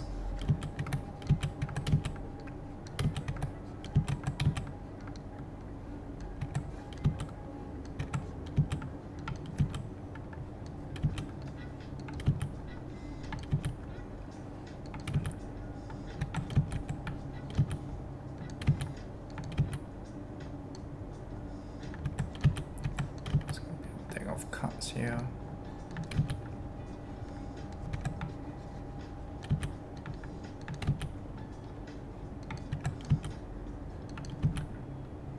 Something on the other side as well with the circularities. Okay.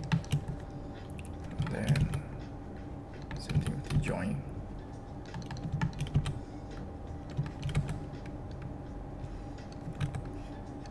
As with the do this.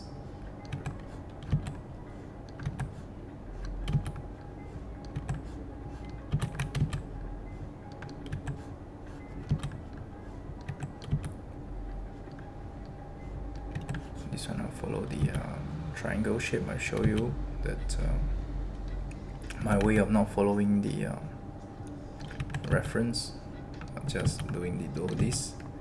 Have these odd shapes, cut slots, I guess.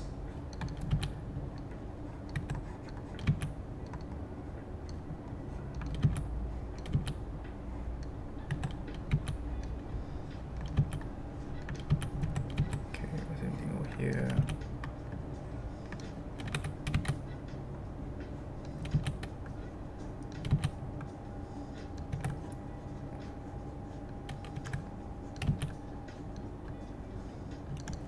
Okay. And there's these triangle slots.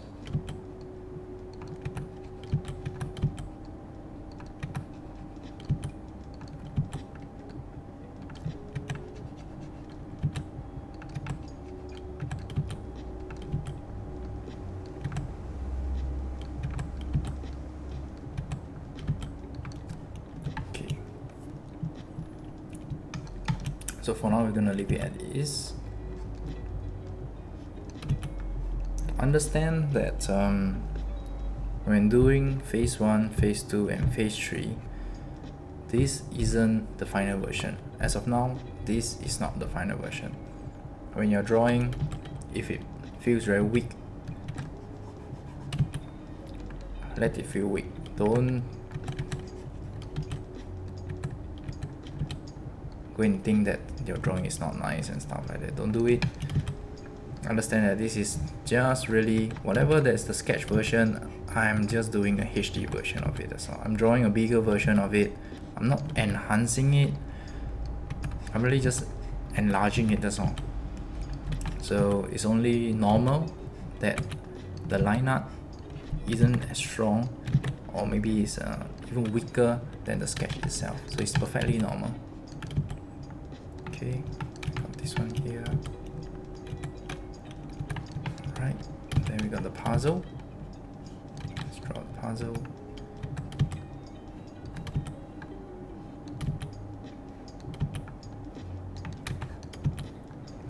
The eye.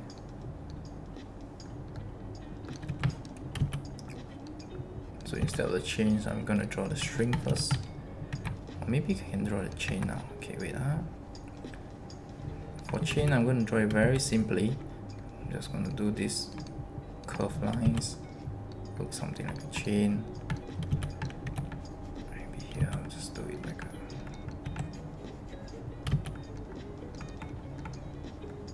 And later I'll just use grey color to just treat it as a chain. Okay. Same thing over here, going downwards.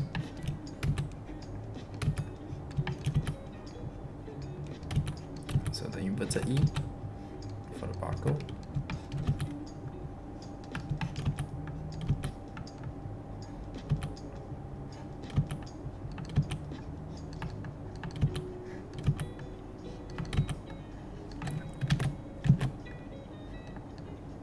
Then same thing over here.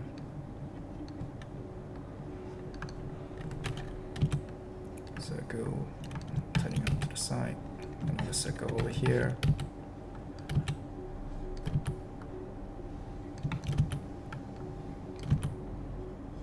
Going downwards.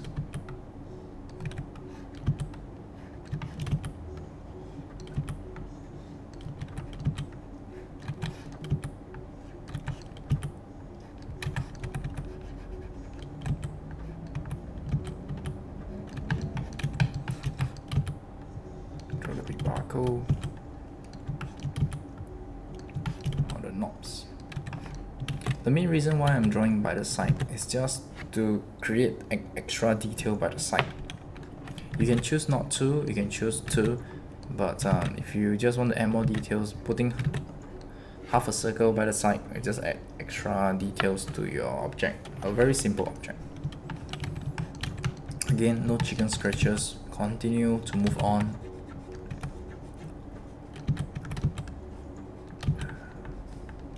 Almost did the chicken scratches thing. Okay, go downwards here.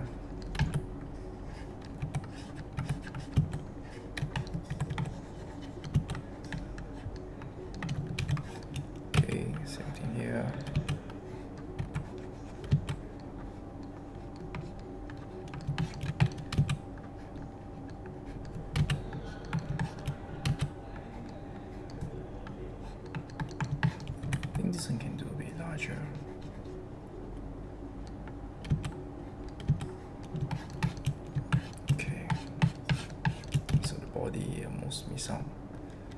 Body line. Okay, same thing, still no chicken scratches or thickening of any lines. Move on to the hair. Resist. Don't be tempted to do the line. This is just the flow of the hair, so I'm just putting it 3 at the moment. It's too thin, I can't see, so I increase it. Okay.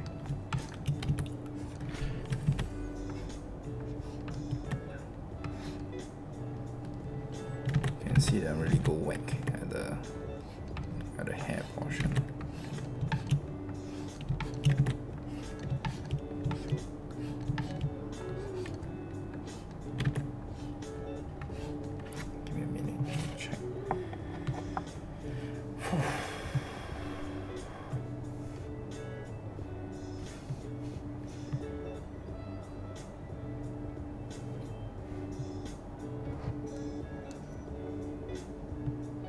Here.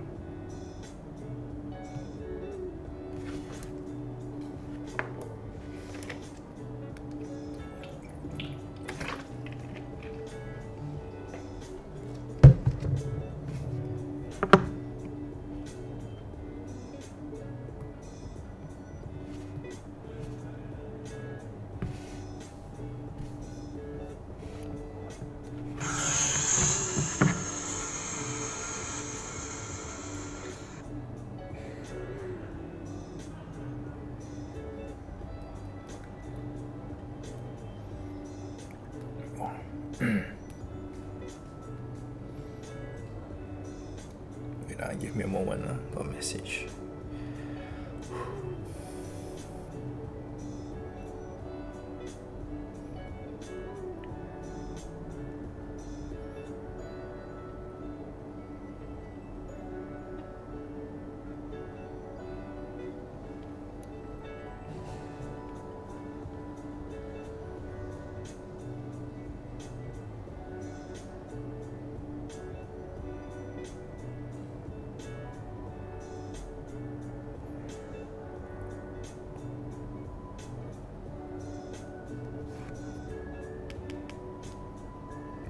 No.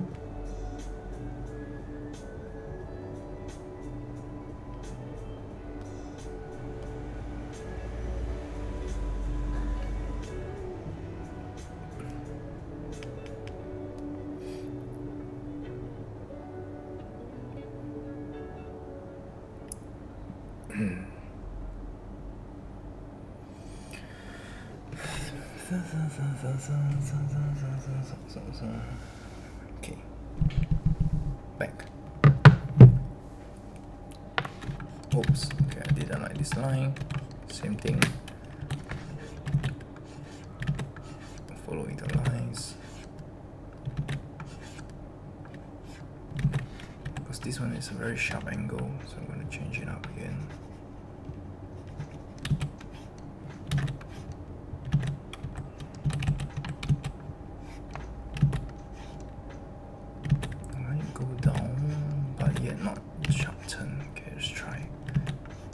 This is more like it.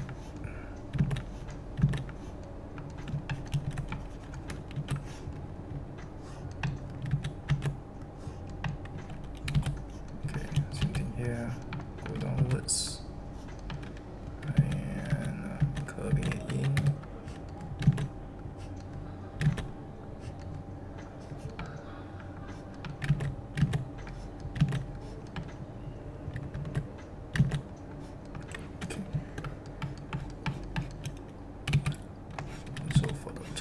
Here,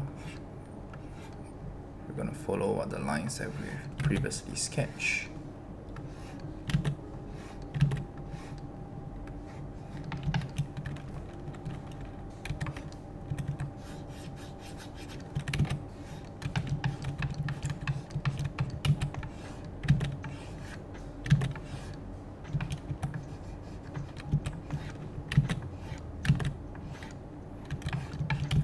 Purposely put one in the middle.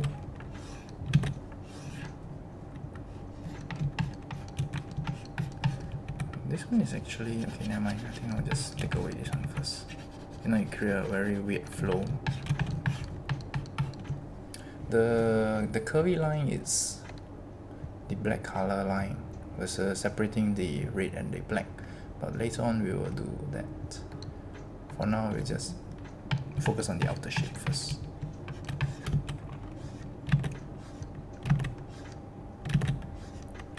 So the lines going downwards, then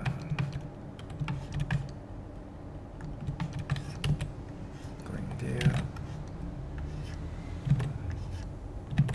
and do curving.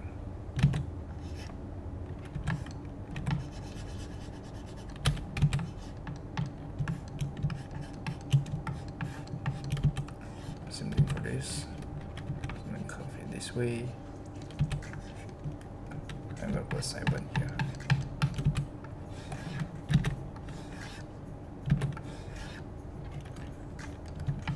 Do this as well.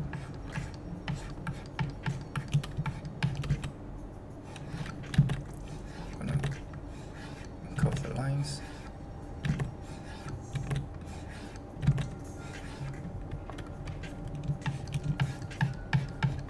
A big gap here, so while doing the line art, when you feel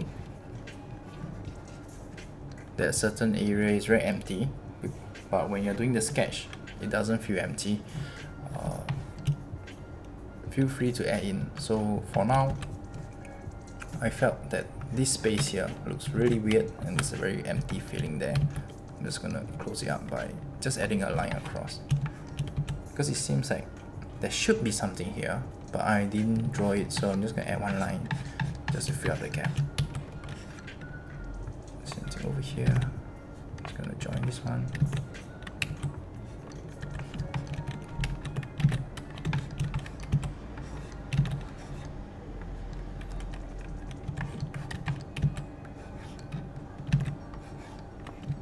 Okay, and then for his uniform, going by the side.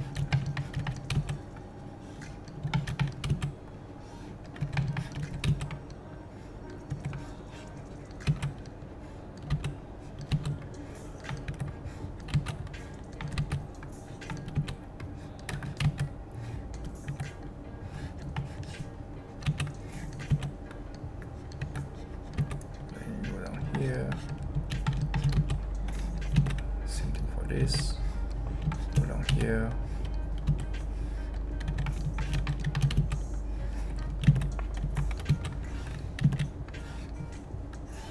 Curve outwards as well. Get around the corner. Come on. Okay, this looks nice.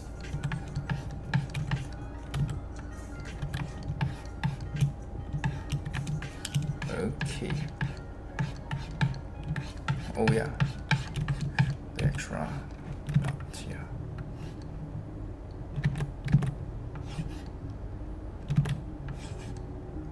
I'll try putting it inside here, but it looks a bit weird. Okay. Extending it out seems to be a better option. I'm gonna try it out here.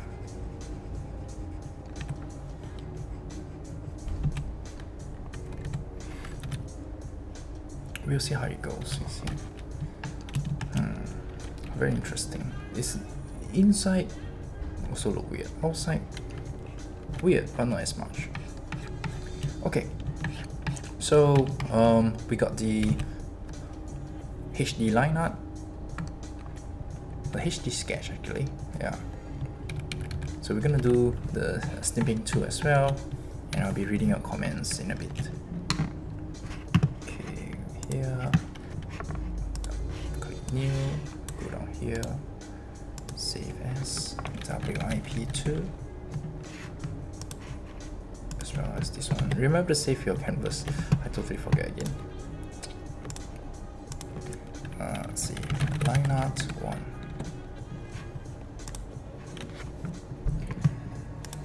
I'm gonna put down here, sketch and line art in progress. Put inside here. Just this big space because there's this contrast. Okay, I'm gonna solve this later on. shall not spend the time there. Yeah, it's legit resisting. I'm on sound now. I'm checking answers on the playback on phone, but I'm live on my iPad. Okay, cool. Yeah, so I will explain to you your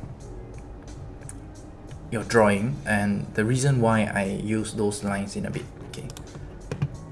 Yeah, because I do know. Oops. I do know that you are working, so your audio, I know you are not turning on earlier, so I didn't explain much till you are on your audio, just in case you have any questions while I'm explaining. Okay, wait, this bit here. Yogi, got this.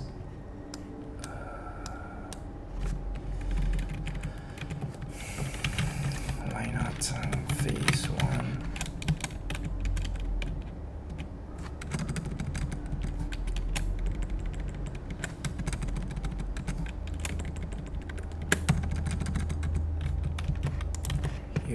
Yep.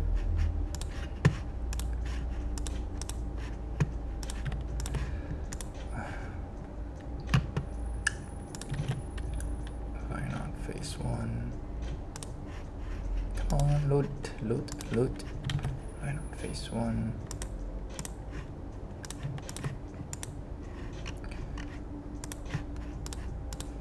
Yeah, there we go. Why not phase 1? Pulse it up.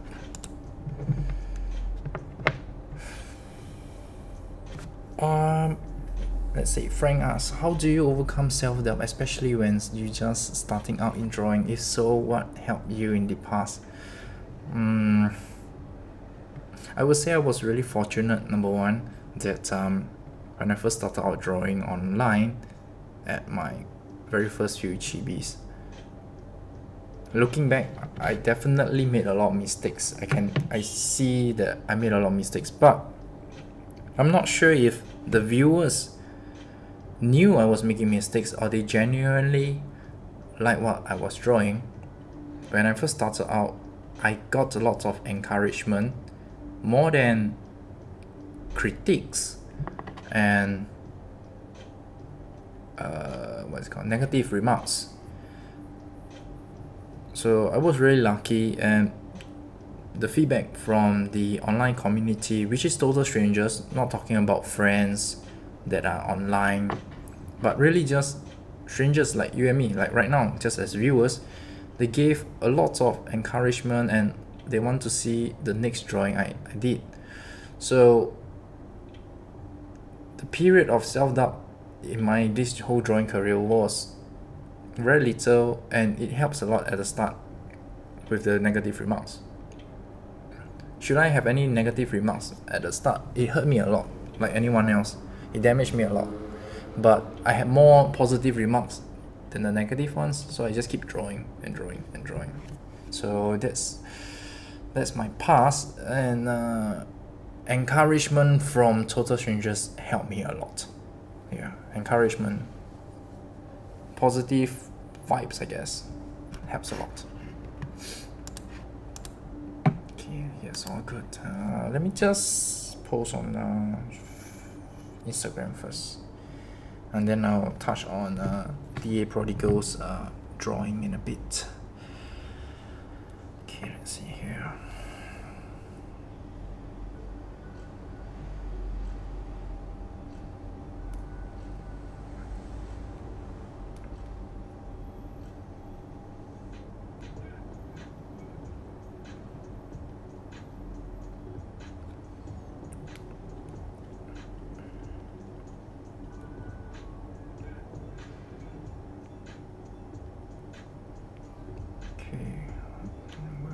This one. Okay, it's 9:30. I think we're gonna draw to 11. Got a feeling we're gonna hit 11. Okay.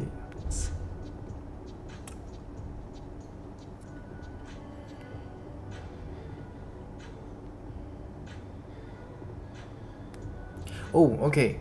Yeah, very good question, Frank. One thing but it's now the current me will tell you, which is the current you, not the future you. So the current me with my level of drawing, I would tell you something that I hope that you will keep reminding yourself. It's more of like an internal training kind of thing. Is that whatever you draw, you got to tell yourself that it's gonna look good at the end. It's pretty much like building Legos. You know how the end results pretty much what it's gonna look like, so you just continue to build. You don't criticize yourself after building 2 pieces of Lego. It doesn't look like the end product. Of course it doesn't look like the end product. So the thing, or the mental strength here is to tell yourself that when you are drawing, whether it's at the start, 50% in, or even 90%, tell yourself it's gonna look good. As silly as it sounds, just tell yourself it's gonna look good. And then if you still can't convince yourself, think as if you're playing Lego. Does building 2 pieces looks like a building? No, it doesn't. So you continue to build and build and build. So it's through all this kind of like self-reminder that I try to get out of self-doubt or down period as fast as possible, because I know it's not doing me any good. It's just draining me emotionally. So I try to stay clear away from this kind of negative stuff as much as possible, because I know I need to keep drawing. Yes, so anything, just relate back to Lego. 2 pieces doesn't look like the final stuff. Keep building. Okay, let me just share this one first.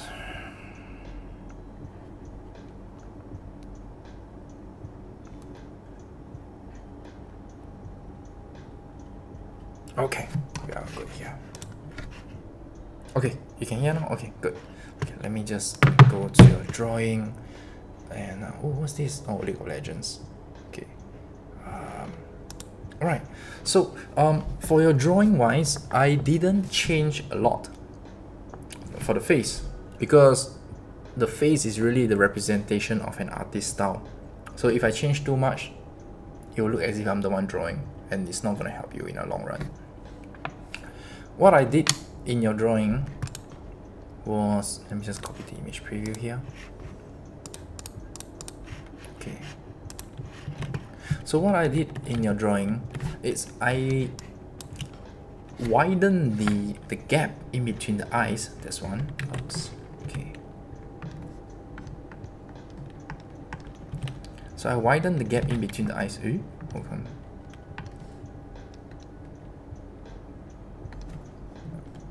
Don't flatten. Okay. In between the eyes. Here's a bit shorter. That's one. The nose, I try to keep it close to this part. If you notice here, the nose, I keep it very close to the eye instead of so far away. In my own drawings, I also keep it really close to the eye, if you notice, instead of lowering down. Maybe look at Hello Kitty, Rilakkuma and stuff. Their nose is very close to the eye, so this is one of the key thing. For the mouth, I changed the shape, showing lesser. This is a very frontal face mouth, because it's very, it looks as if he's facing the front. So I changed the shape to be slightly slanted. And for this part here, you can see there's this curvy. I know this is the forehead, and there's this bump from the hair. We do it one stroke down. So you cut away the curve and the curve. Don't do this kind of thing here. So this is the process that I taught, and of course the ear, twist it upwards. Even if you want it downwards, 1, 2, 1, 2. Yours is 1, 2, 3. So there's a lot of shapes going on here for a very simple stuff, so we don't want that. That's pretty much for the face area. painting it this one and here, it looks nice. It's very good. No problem. Just widening a bit. Yeah. Okay. And if you did the playback, which I mentioned about for this is something similar to the reference, but I will not recommend you to use it when you are starting out, because there's a lot of hidden stuff going on, like how is the shoulder on the other side looking like. So when you are learning how to draw at the start, maybe you want to find Superman or Batman, which is more on the standstill and it's like frontal or three-quarter with no things blocking the chest and the shoulders are shown nicely. That'll be better. A good reference like yours will be this one. I think this is a good reference because everything is shown and nothing is being blocked. So this is one thing to take note of when finding reference. Yeah. Okay. Or feel free to post memes. We still memes. Yeah. Okay. So that's about it for the reference part. So it's very important, especially when you're starting out, because having the wrong reference will make you struggle, and when you struggle, you won't want to complete the drawing and you start self-doubting yourself, which is, am I good at drawing? I don't think I'm good at drawing, this kind of thing. Okay, so it's very important. Yeah, no problem, Frank. One thing I did at the very start of my streaming career, or this streaming hobby, is if I see any negative stuff, I legit just block, because I know it's, if I see even a comment like it sucks, block. I block a lot of people. Even till now, if I feel that the viewer is not sincere, or I just have a weird vibe, because we can't see each other, that's one. So if the person is very weird, I get a sense I don't like, block. I'm not disrespecting the person, but I want to protect my emotions. I do not wish to feel anger. I want to draw in peace, in enjoyment. So use the block feature. Do not screenshot the chat, put it online, blast, then I will be in the wrong. But if you see something you don't like, block, draw your stuff, ignore, that's it, end of story, full stop. Because you have to keep drawing. Do you believe in the face is better done than perfect? Because every time I try to draw, I keep on pressuring myself to finish a work that I don't like and would rather start a new one. And this eventually made me stop drawing entirely. My passion came back when I saw you work online. My passion came back. Yes, the phrase is better done than perfect. It's very genuine. Whoever thought of this really understood the meaning of this phrase. Let me show you an example through my screen. Okay, just give me a minute. Okay, I'm over here under the albums, and I've been through this phrase, this phase of better done than perfect.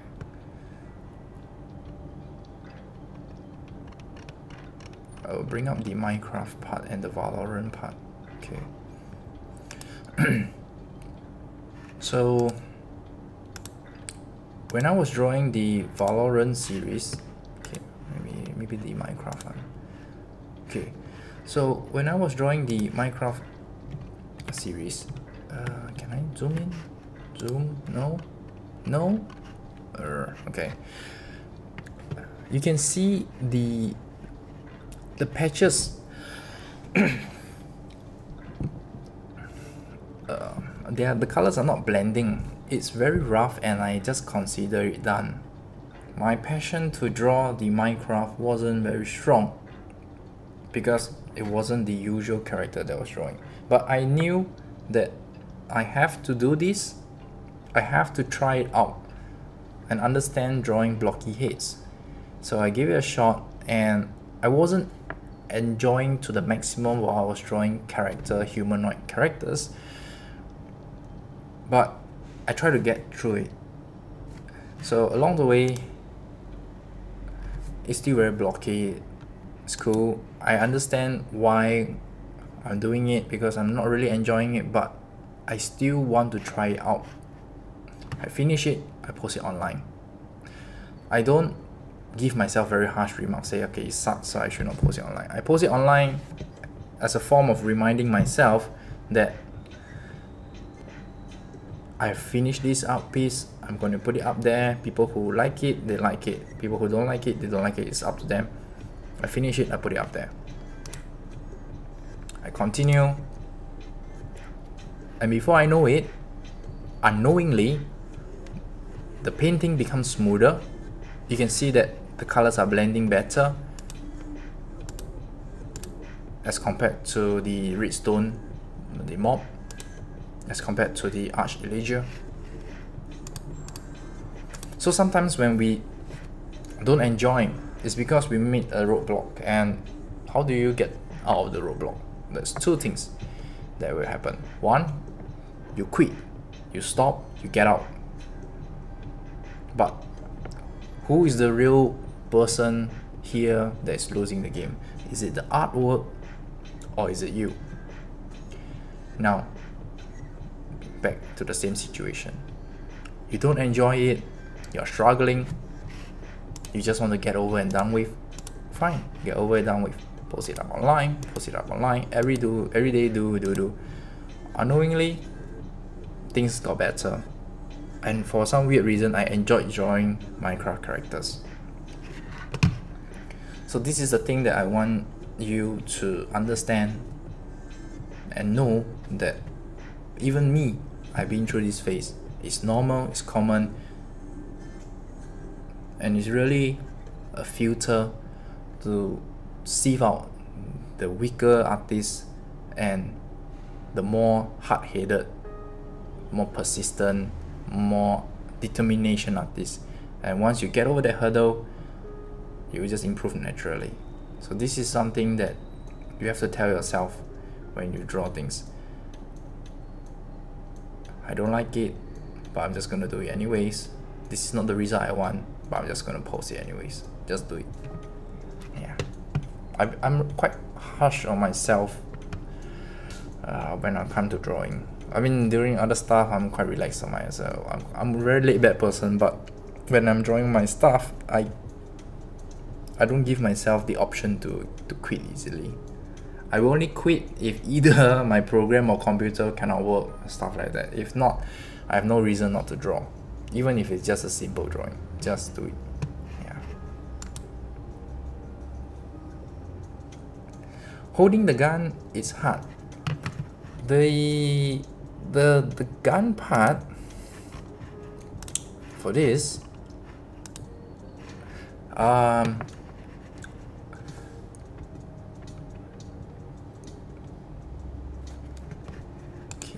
let me just copy this one.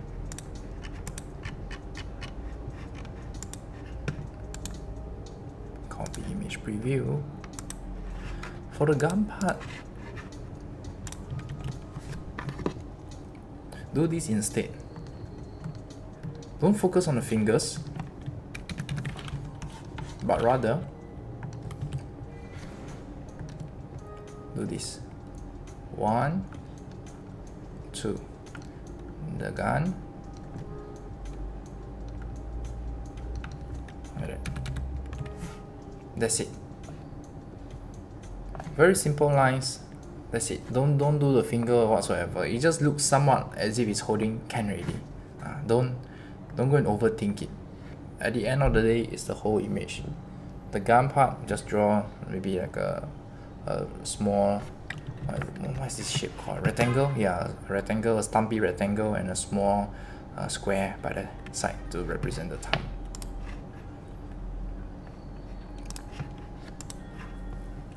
Okay, can. Then over here we are good. Alright, we will continue to do the frame. It's 10 o'clock. I haven't eaten my dinner. I want to eat my dinner later on. Probably call McDonald's. Give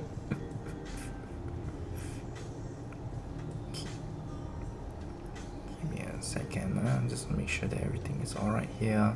Usually I check my notification just in case I miss out certain things.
Okay.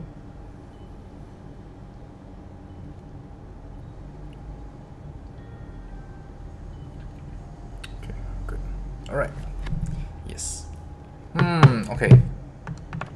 I still think this part looks weird, so I'm gonna move this up here.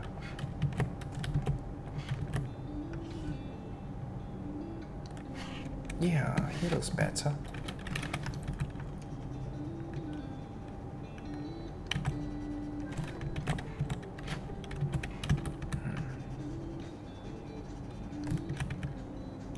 But for Frank, I can understand where you're coming from, because it's really said easier than done. I think that's a phrase. Yeah, it's really say easier than done. Why? Because we all have a reference or artbook or digital image that we see, and we always compare our own drawings to other people. Nobody don't compare any stuff to anyone. We all compare it to something. But the key takeaway here will be to understand ourselves that we are not weak, but just weaker currently, not forever. That we are a weaker artist, but with continuous practicing, we will naturally be good. And also remind yourself that whoever that you are referencing from or watching, put in tons and tons of practice to get to where they are. Once you understand this concept that nothing is good overnight, you'll stop being so harsh on yourself. You'll start giving yourself the break that it's okay. Whatever you're doing is okay. It's alright to just post it online. If you don't like to post it online, you don't like reading negative stuff, or apparently the followers that you have is just also negative and everything else, then don't post it online. But you just continue to draw. To me, posting online was never a way to shout out how good I am. For me, posting online was really as a form of internet diary, to view it from a perspective of an online user that just uses social media, and just seeing that, is there anything wrong? Can I improve? Is my presentation wrong? I put myself into the pool of professional artists who every day post online. I see myself competing against the best. I want to be like that. That's why I chose to post it online. So this is the process that I force myself to do it because I want to be better. Okay, so now I'm gonna make a thicker outline.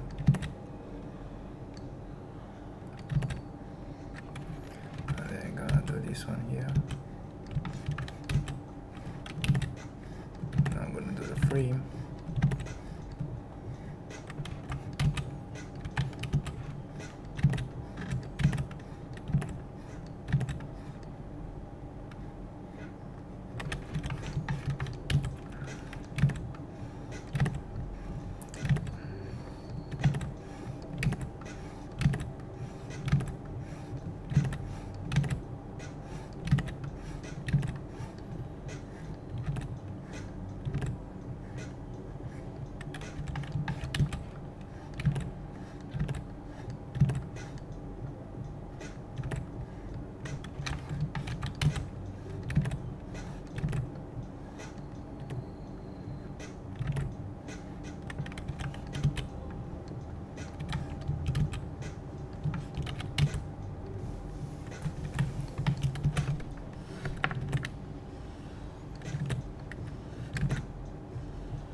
This part here. So for phase 2, it's really just doing the outer line, the outline, and then making it thicker.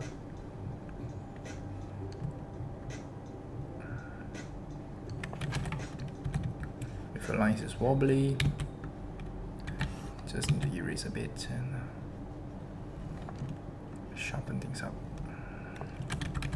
Same thing, still resisting the chicken scratches.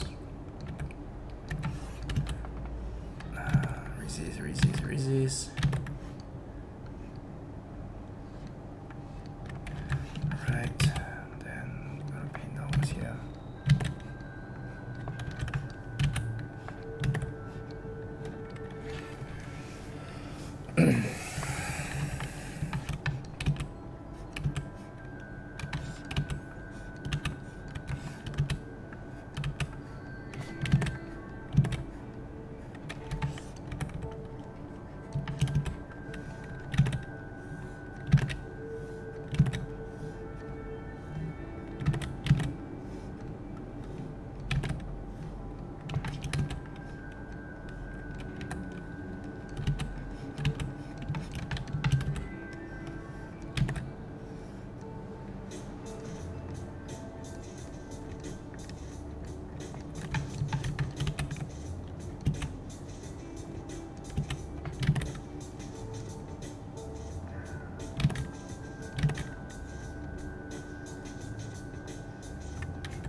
Thing still resisting the chicken scratches even though I know where I can put it.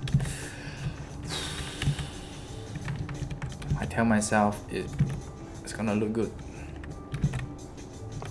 This is not the final result. This is not the final line art. I tell you, it's very painful to resist all the lines.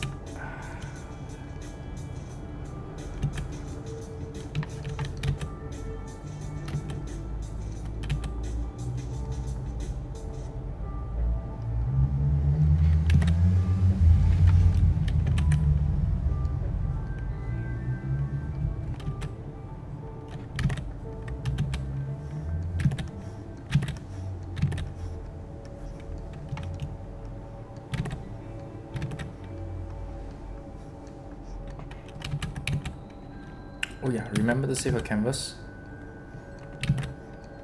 It's very important.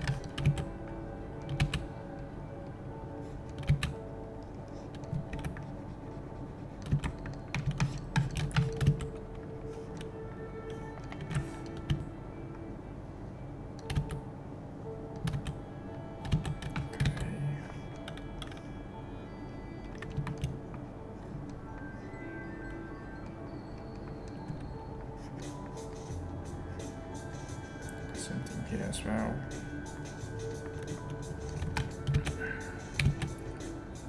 Downwards as well.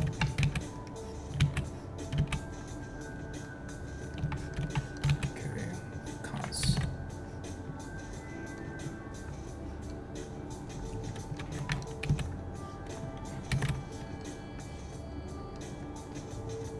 Let me check this. Okay, can. I'm just afraid that when I'm drawing, I'm shifting the tablet out of frame. Okay. There's a gap here, probably. Let me think. I think this will be the code line. Okay.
Just outline, nothing else.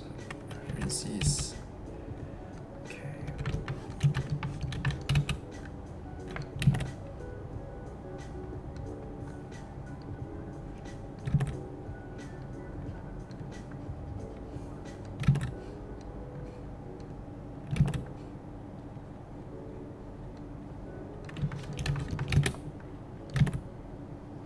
Coming downwards as well.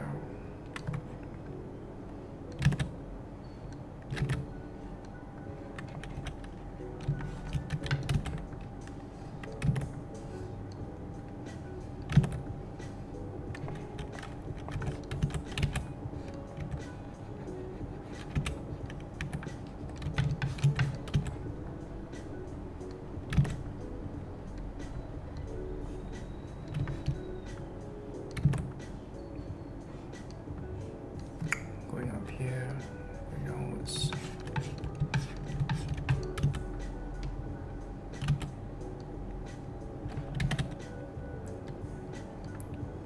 Clipping.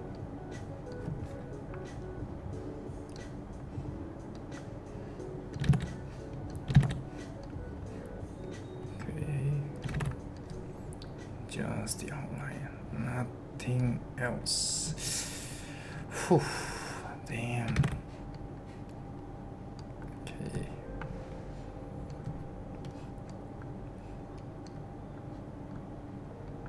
Okay, just outline and nothing else. Okay, we survive. Whew. Okay. Alright. Just the frame, nothing else. Let me just turn on and off. So this was before. This was phase 1 for the line art, and phase 2, just the frame and nothing else. Okay, yes, we finally reached phase 3. Okay, wait, first let me just again take a snipping tool, save as, WIP3, close, JPEG.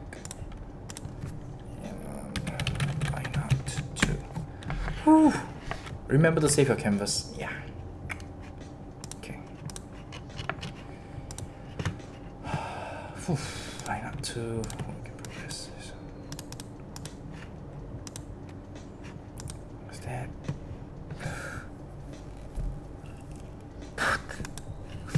This.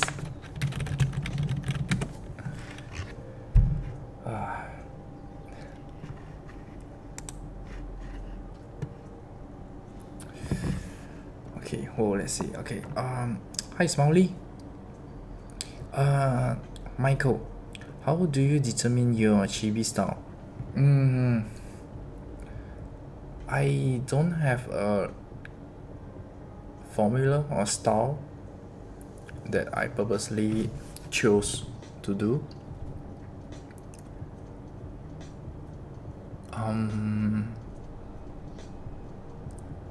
But it's along the ways that when I see not chibi artists, because that's the biggest no-no that I'll tell everyone, that okay, it's applicable for me, not applicable for you.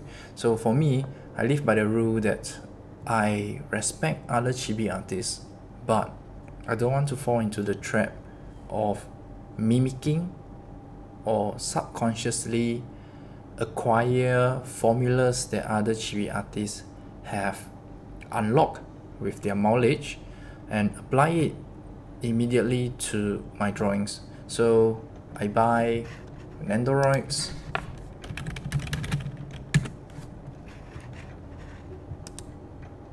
and I was really, at the very start, I just keep looking at 3D figurines because they are not digital, that's one, and it's Good Smile, which is like the best chibi company that does toys. So I force myself to use reference that are not 2D, so there's no lines that I can just mimic immediately, and my concept of cuteness will be based off these 3D figurines. I don't have the money to buy everything, so I'll just keep going to Good Smile's website, look for very cute characters, and I just learn. And once I have acquired somewhat basic understanding of how a chibi looks like, then I went on to use the figurine, their actual proportions figurine, and apply what I learned in my first few hundreds of drawings. Yeah, and I continue to improve. So like now, if you see any of my stream, I don't use fan arts, that's one, because fan arts already are interpretations of an existing item, so I don't want to reinterpret another person's work, which is not the official work. Two, I do not use chibi artists as reference of existing items, because I will use quick formulas. I would say quick formulas. It's like the easy cash, is like winning 4D or quick cash kind of thing. The easy come, easy goes. I don't understand what's going on. So if I were to hit a roadblock, I don't know how to solve it. So I put myself in very harsh conditions to learn. And as of today, I would definitely say there are a lot of things I can still improve on. This is not my limit. I can feel there are probably 5-6 different levels that I need to unlock, and by only unlocking my final form, like literally playing like a card game or here, I have to keep practicing, and I have to draw really weird stuff to understand. Yeah. So the early days, I'm really punishing my own self lah. Yeah. Wow, we just finished our night class. Wow, you should take a rest.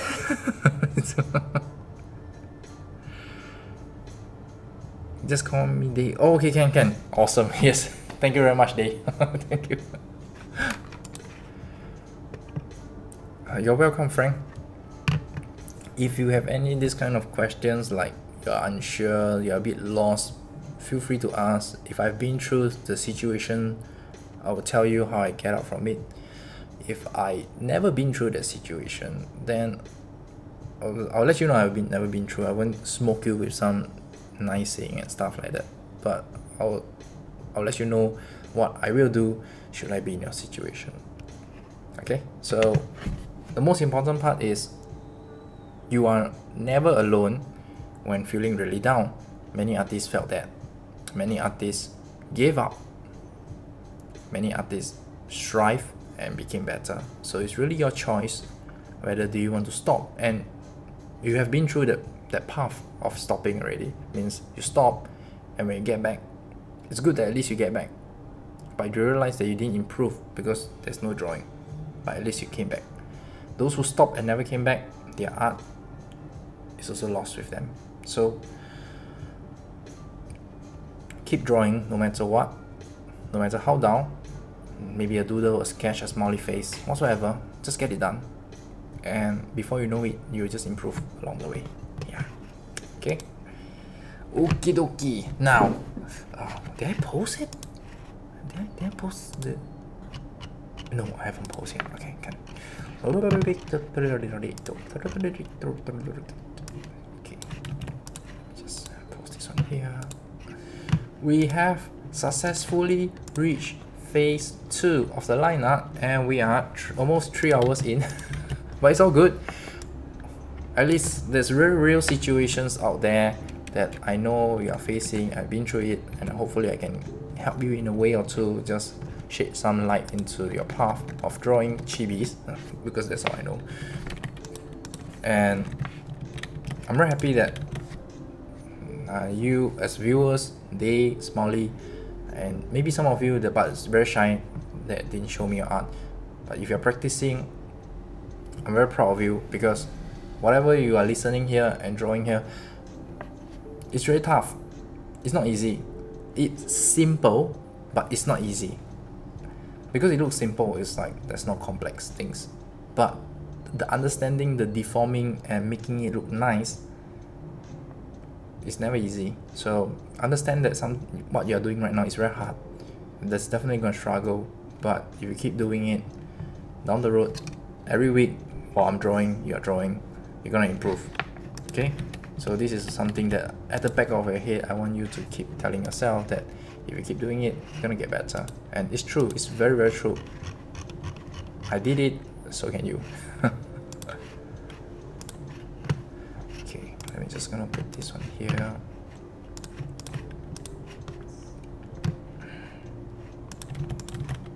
Okay. I'm just gonna add another tweet here. Phase 2.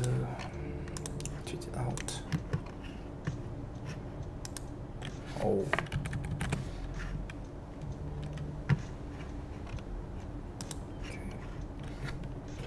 Okay, I'm just gonna put this one here as well. And then we can continue. Dun dun dun dun dun dun dun dun dun dun dun dun dun dun dun dun.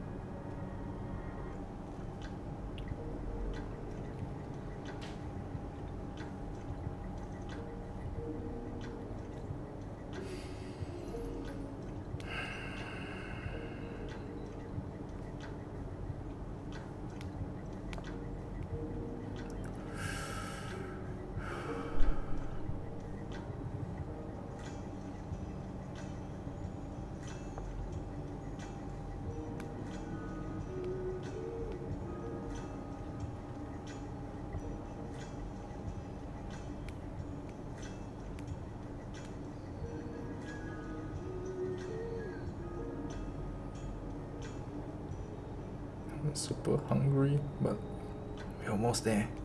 Almost there.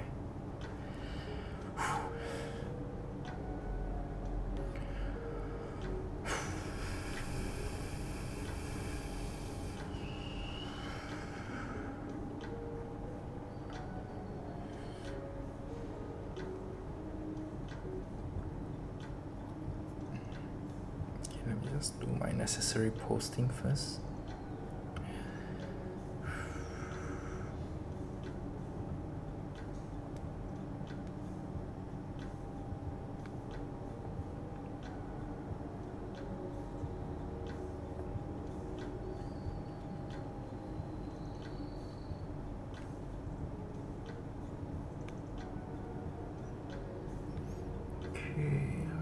Do this and this here.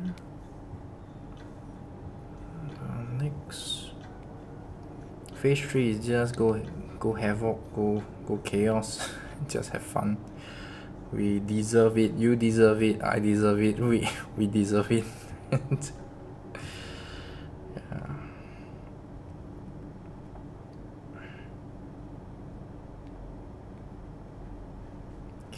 Just give me a minute. I'm just gonna discard this first. I'll leave another day. Oh, I'll leave another day. I'll leave it to another day to explain the whole social media uploading and maintaining the presence stuff. Is in case you are gonna start building your own brand. So this formula worked for me, so I think it should work for you as well, I guess. Okay, hello, why is like that? Keep telling me got message, then click, and I don't have. Oh, okay. Okay, got it. Okay. Let me just check back here. You're welcome, Frank. You're welcome. Oh, wow. Ouch, ouch, ouch. My backside. Oh, set too long. Hi, Iceberg. Slash Iceberg. I think I pronounced correctly. I should not be wrong. Burger. Or slash. Okay. Hi, JR. How do you decide what eyes to draw? Huh? Oh, wait. Poor guy, I appreciate you, my dude. Okay, snack, bro. Okay. Oh, I'm sorry, but if you're gonna keep copy and pasting, I just gonna put you in a timer. Is that? Yeah. Okay. Cool. Yeah. Don't do that. It just makes me do this kind of nasty stuff. So do it one time is enough.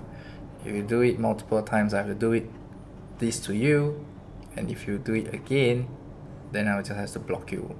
Okay, so I'll wait for you 300 seconds later. But yeah, so if you're gonna do streaming and if you meet people like this, don't be afraid to just time out them. Okay, the thought process, same thing. Why am I doing it? Number one, I didn't offend you. No. Let me rephrase. I don't find problem with people, but I'm not afraid of problem. So understand this fact. So I don't go and disturb others, but I'm not afraid of people disturbing me, and just give them the X that they need. Whether you are posting your drawings online, whether you are streaming, pretty much in life. So if someone ever finds problem with you, don't be afraid to retaliate. But of course, you don't go and find problems with others for no reason. Okay? So we'll just wait for 300 seconds for slash if the person's still gonna stick around. And we're just gonna have fun. Ta-da! Okay. I'm drinking water to keep myself not so hungry. But I can make it. I forget to bring my chocolate chips. Okay, so for phase 3, what we're gonna do means, which is the chicken scratches that I've been resisting, and the line art, the weight. So let's have fun. So during this phase is really how much you enjoy drawing is really showing it, because there isn't a 1 to 100 in phase 3. Phase 1, there is very simple, straightforward, HD sketch. That's it. No extra details. There's no adding of pepper, salt here and there. Nothing. Just the raw lines being enlarged. Phase 2, just making a frame, framing it up. Same thing, the interior is still bland. Now we hit phase 3. Now phase 3 is very important. It really makes or break your character. When I say make, it means that it really enhances the lines. It's like very, wow, it's so interesting when the thing is very simple. Chibi is a very simple subject matter. But with phase 3, it can make it look very complicated and very printable. Immediately, you can just print it on a postcard and give it to someone and they don't find it weird. But by overdoing it, meaning to say if the lines that's inside the frame is thicker than the line outside, or just weird proportion stuff that's not being controlled properly, phase 3 is gonna cause you a big trouble. So right now, I'll try to explain what I'm doing, but most of the time it's really intuition. But I hope that by explaining a bit, it can give you some kind of guidance, or at least a put some words to the thought process that I'm using. Okay, so for this one I'm using just shading lines because this is above the object here. I'm just gonna do some lines here and some thick and thin chicken scratches, putting 2 dots down.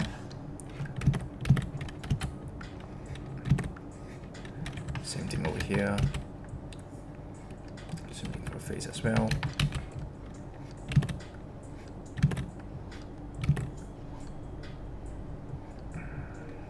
Then go around here as well.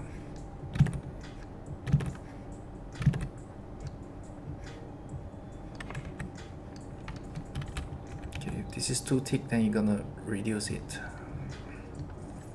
So you have to be really careful. It's not all lines thick, all lines thin, or chicken scratches everywhere. Don't do that. You will spoil your drawing. So just put a little bit here, thickening the lines. It's a very, very enjoyable face. Please don't see it as a hassle, like also troublesome. It's very enjoyable. I love this face. Okay.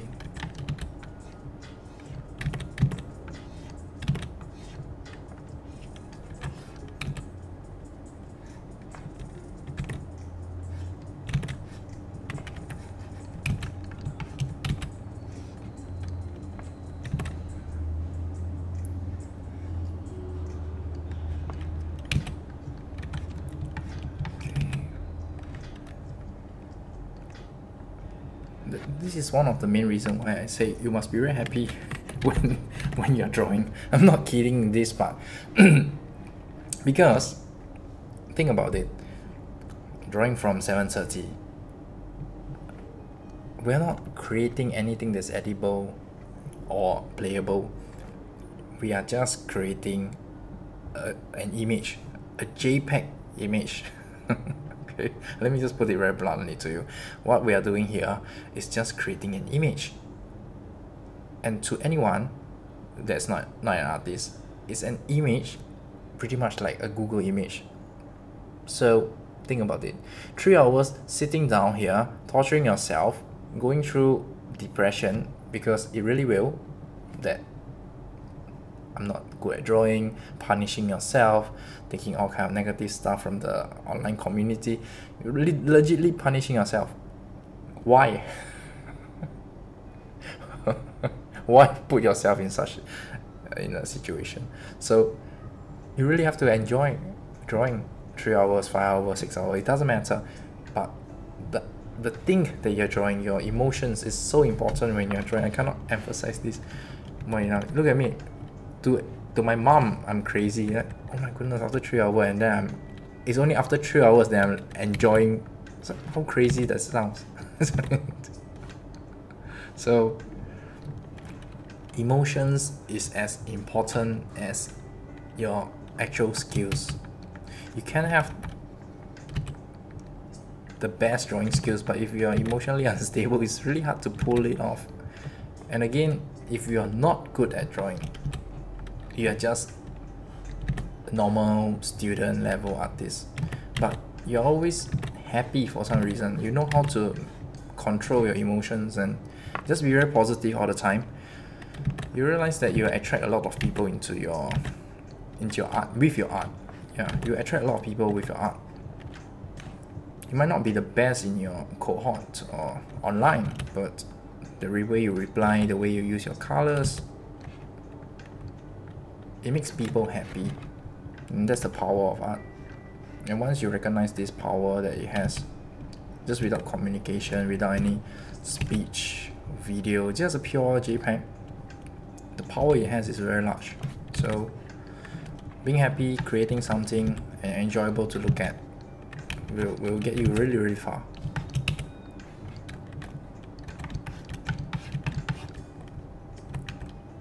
Okay, this one is a bit too thick, so we're gonna just loosen it down a bit. Nice. Then we're gonna do this. So I will give emotion level, the emotional skills the same level as the art skills. Is that important? We cannot neglect it.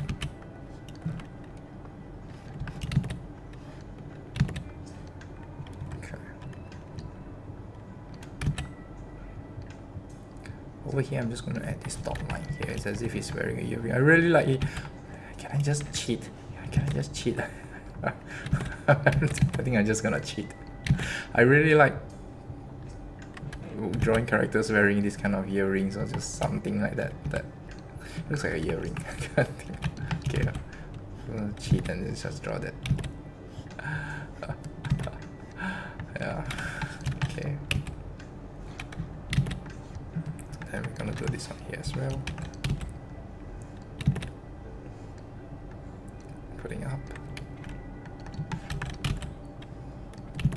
Of course, while adding the chicken scratches and everything, I keep the full view by the left side of the screen. You can see it's because I don't want to be overly obsessed while drawing, and I just lost myself in the midst of all the lines. So to keep myself on track, too many.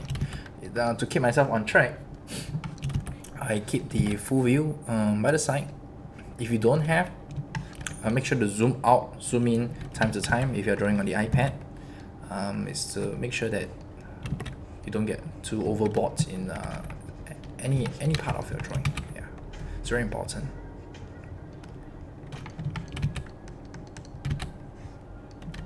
Okay, I got that on here.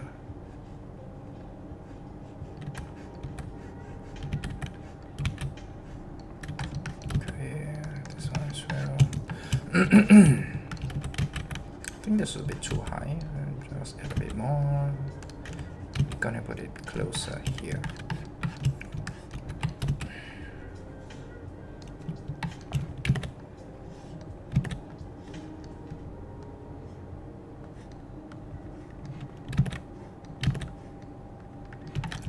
For hands. We can finally draw the card details.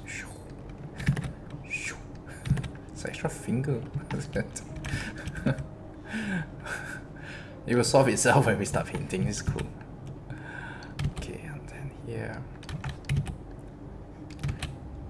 So yeah, imagine just drawing and being hungry, and why not just go eat? Why? Because I just like drawing more than eating.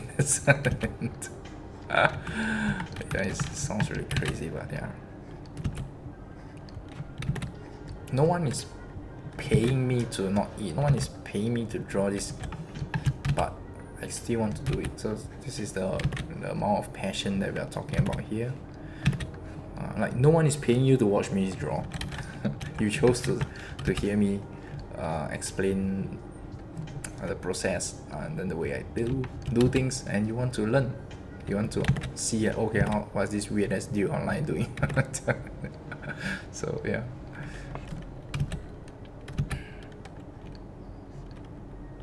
So that's why happy is so important. This simple emotion, but it's so hard to achieve.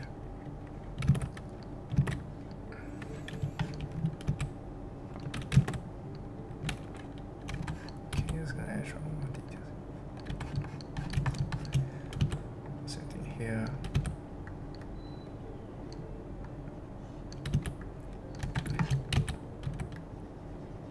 Just gonna fool around with these eyes. Just do that funny looking eye. Okay, we're just gonna keep it at this first. Some lines here.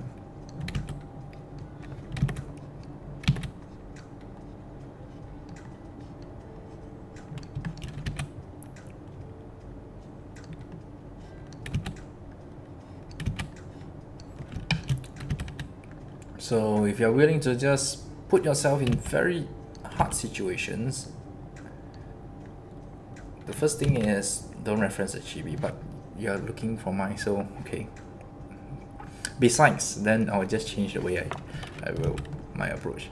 Besides looking at mine or maybe other fellow chibi artists drawing, try to use figurines as a reference. try to look at figurines. It can be Nendoroids, can be actual proportions figurines, but just 3D items in general, and think, how can you make it cute? What are the details that, by removing and just filtering out the details, right? What details should I keep to make it cute? When you start processing these kind of thoughts into your drawing, I can tell you for sure, no matter whoever tell you to draw anything, yeah, you can pull it off. Really, I never bluff you.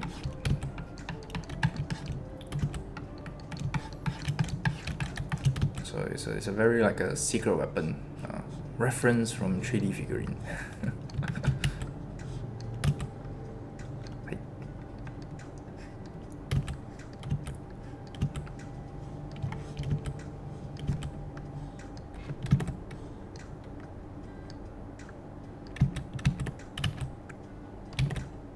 Accidentally click it there.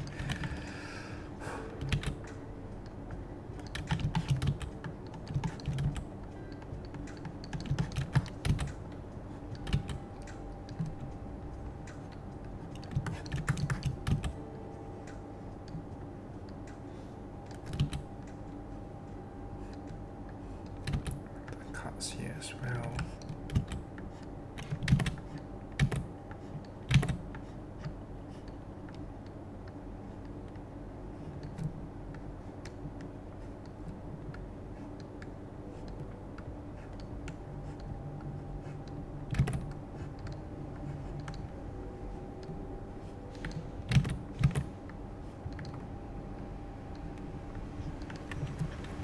Right, and now we go to the devotees. The deck of cards over here.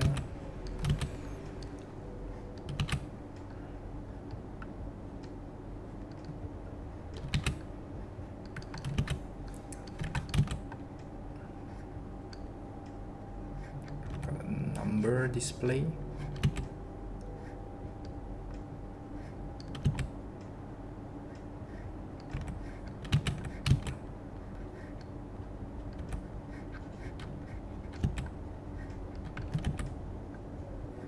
There's extra lines just to complicate things.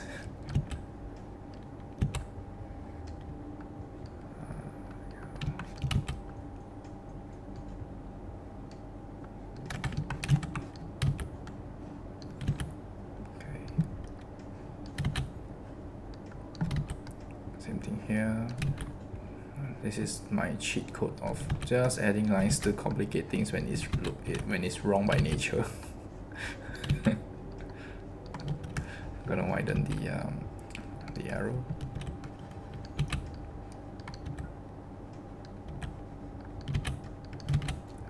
Just add these random knobs here and there. It's just like, oh, okay, there's something going on here. It's knobs. Yeah. Okay. Yeah. Okay. This one. Add some shadings here and there. Shadings. Millennium puzzle. A bit of lines here and there.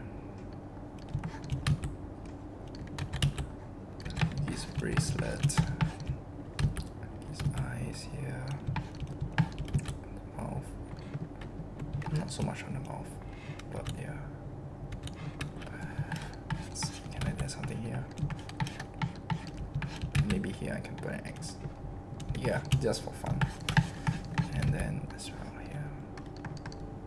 Okay. Ta-da! Oh no. Oh my goodness, I almost left out. Almost said ta-da. Yeah, here as well. This triangle to represent the knee. Lines.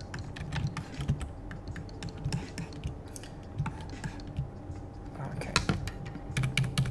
Voila! Then there we have it. Phase 2, Phase 3. Let me just grab this image here. Phase 2, phase 3. Do I know I will draw like this when I first started drawing? I don't know.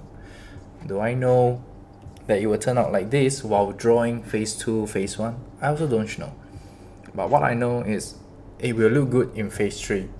It will look good in phase 3. It will look good in phase 3. I keep telling myself, in phase 3, I can have all the fun I want. I can make it the best lineup with my current skill set, and I will just have fun with it. That's what I tell myself. So there we have it. It came true. Alright, so let me just again, same thing, and let me take a snapshot.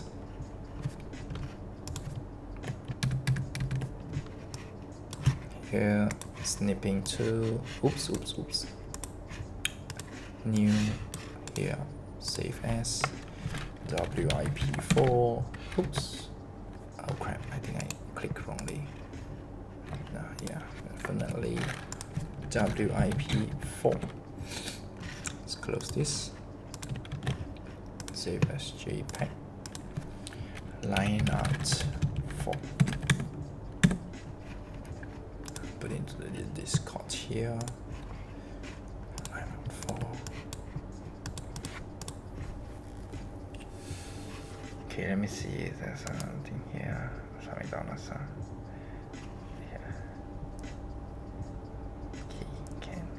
Oh, this Frank. Okay, can. Got it. Okay, let's see. Comments. Oops. Oh, okay. Guess slash is not with us. Okay. Hi.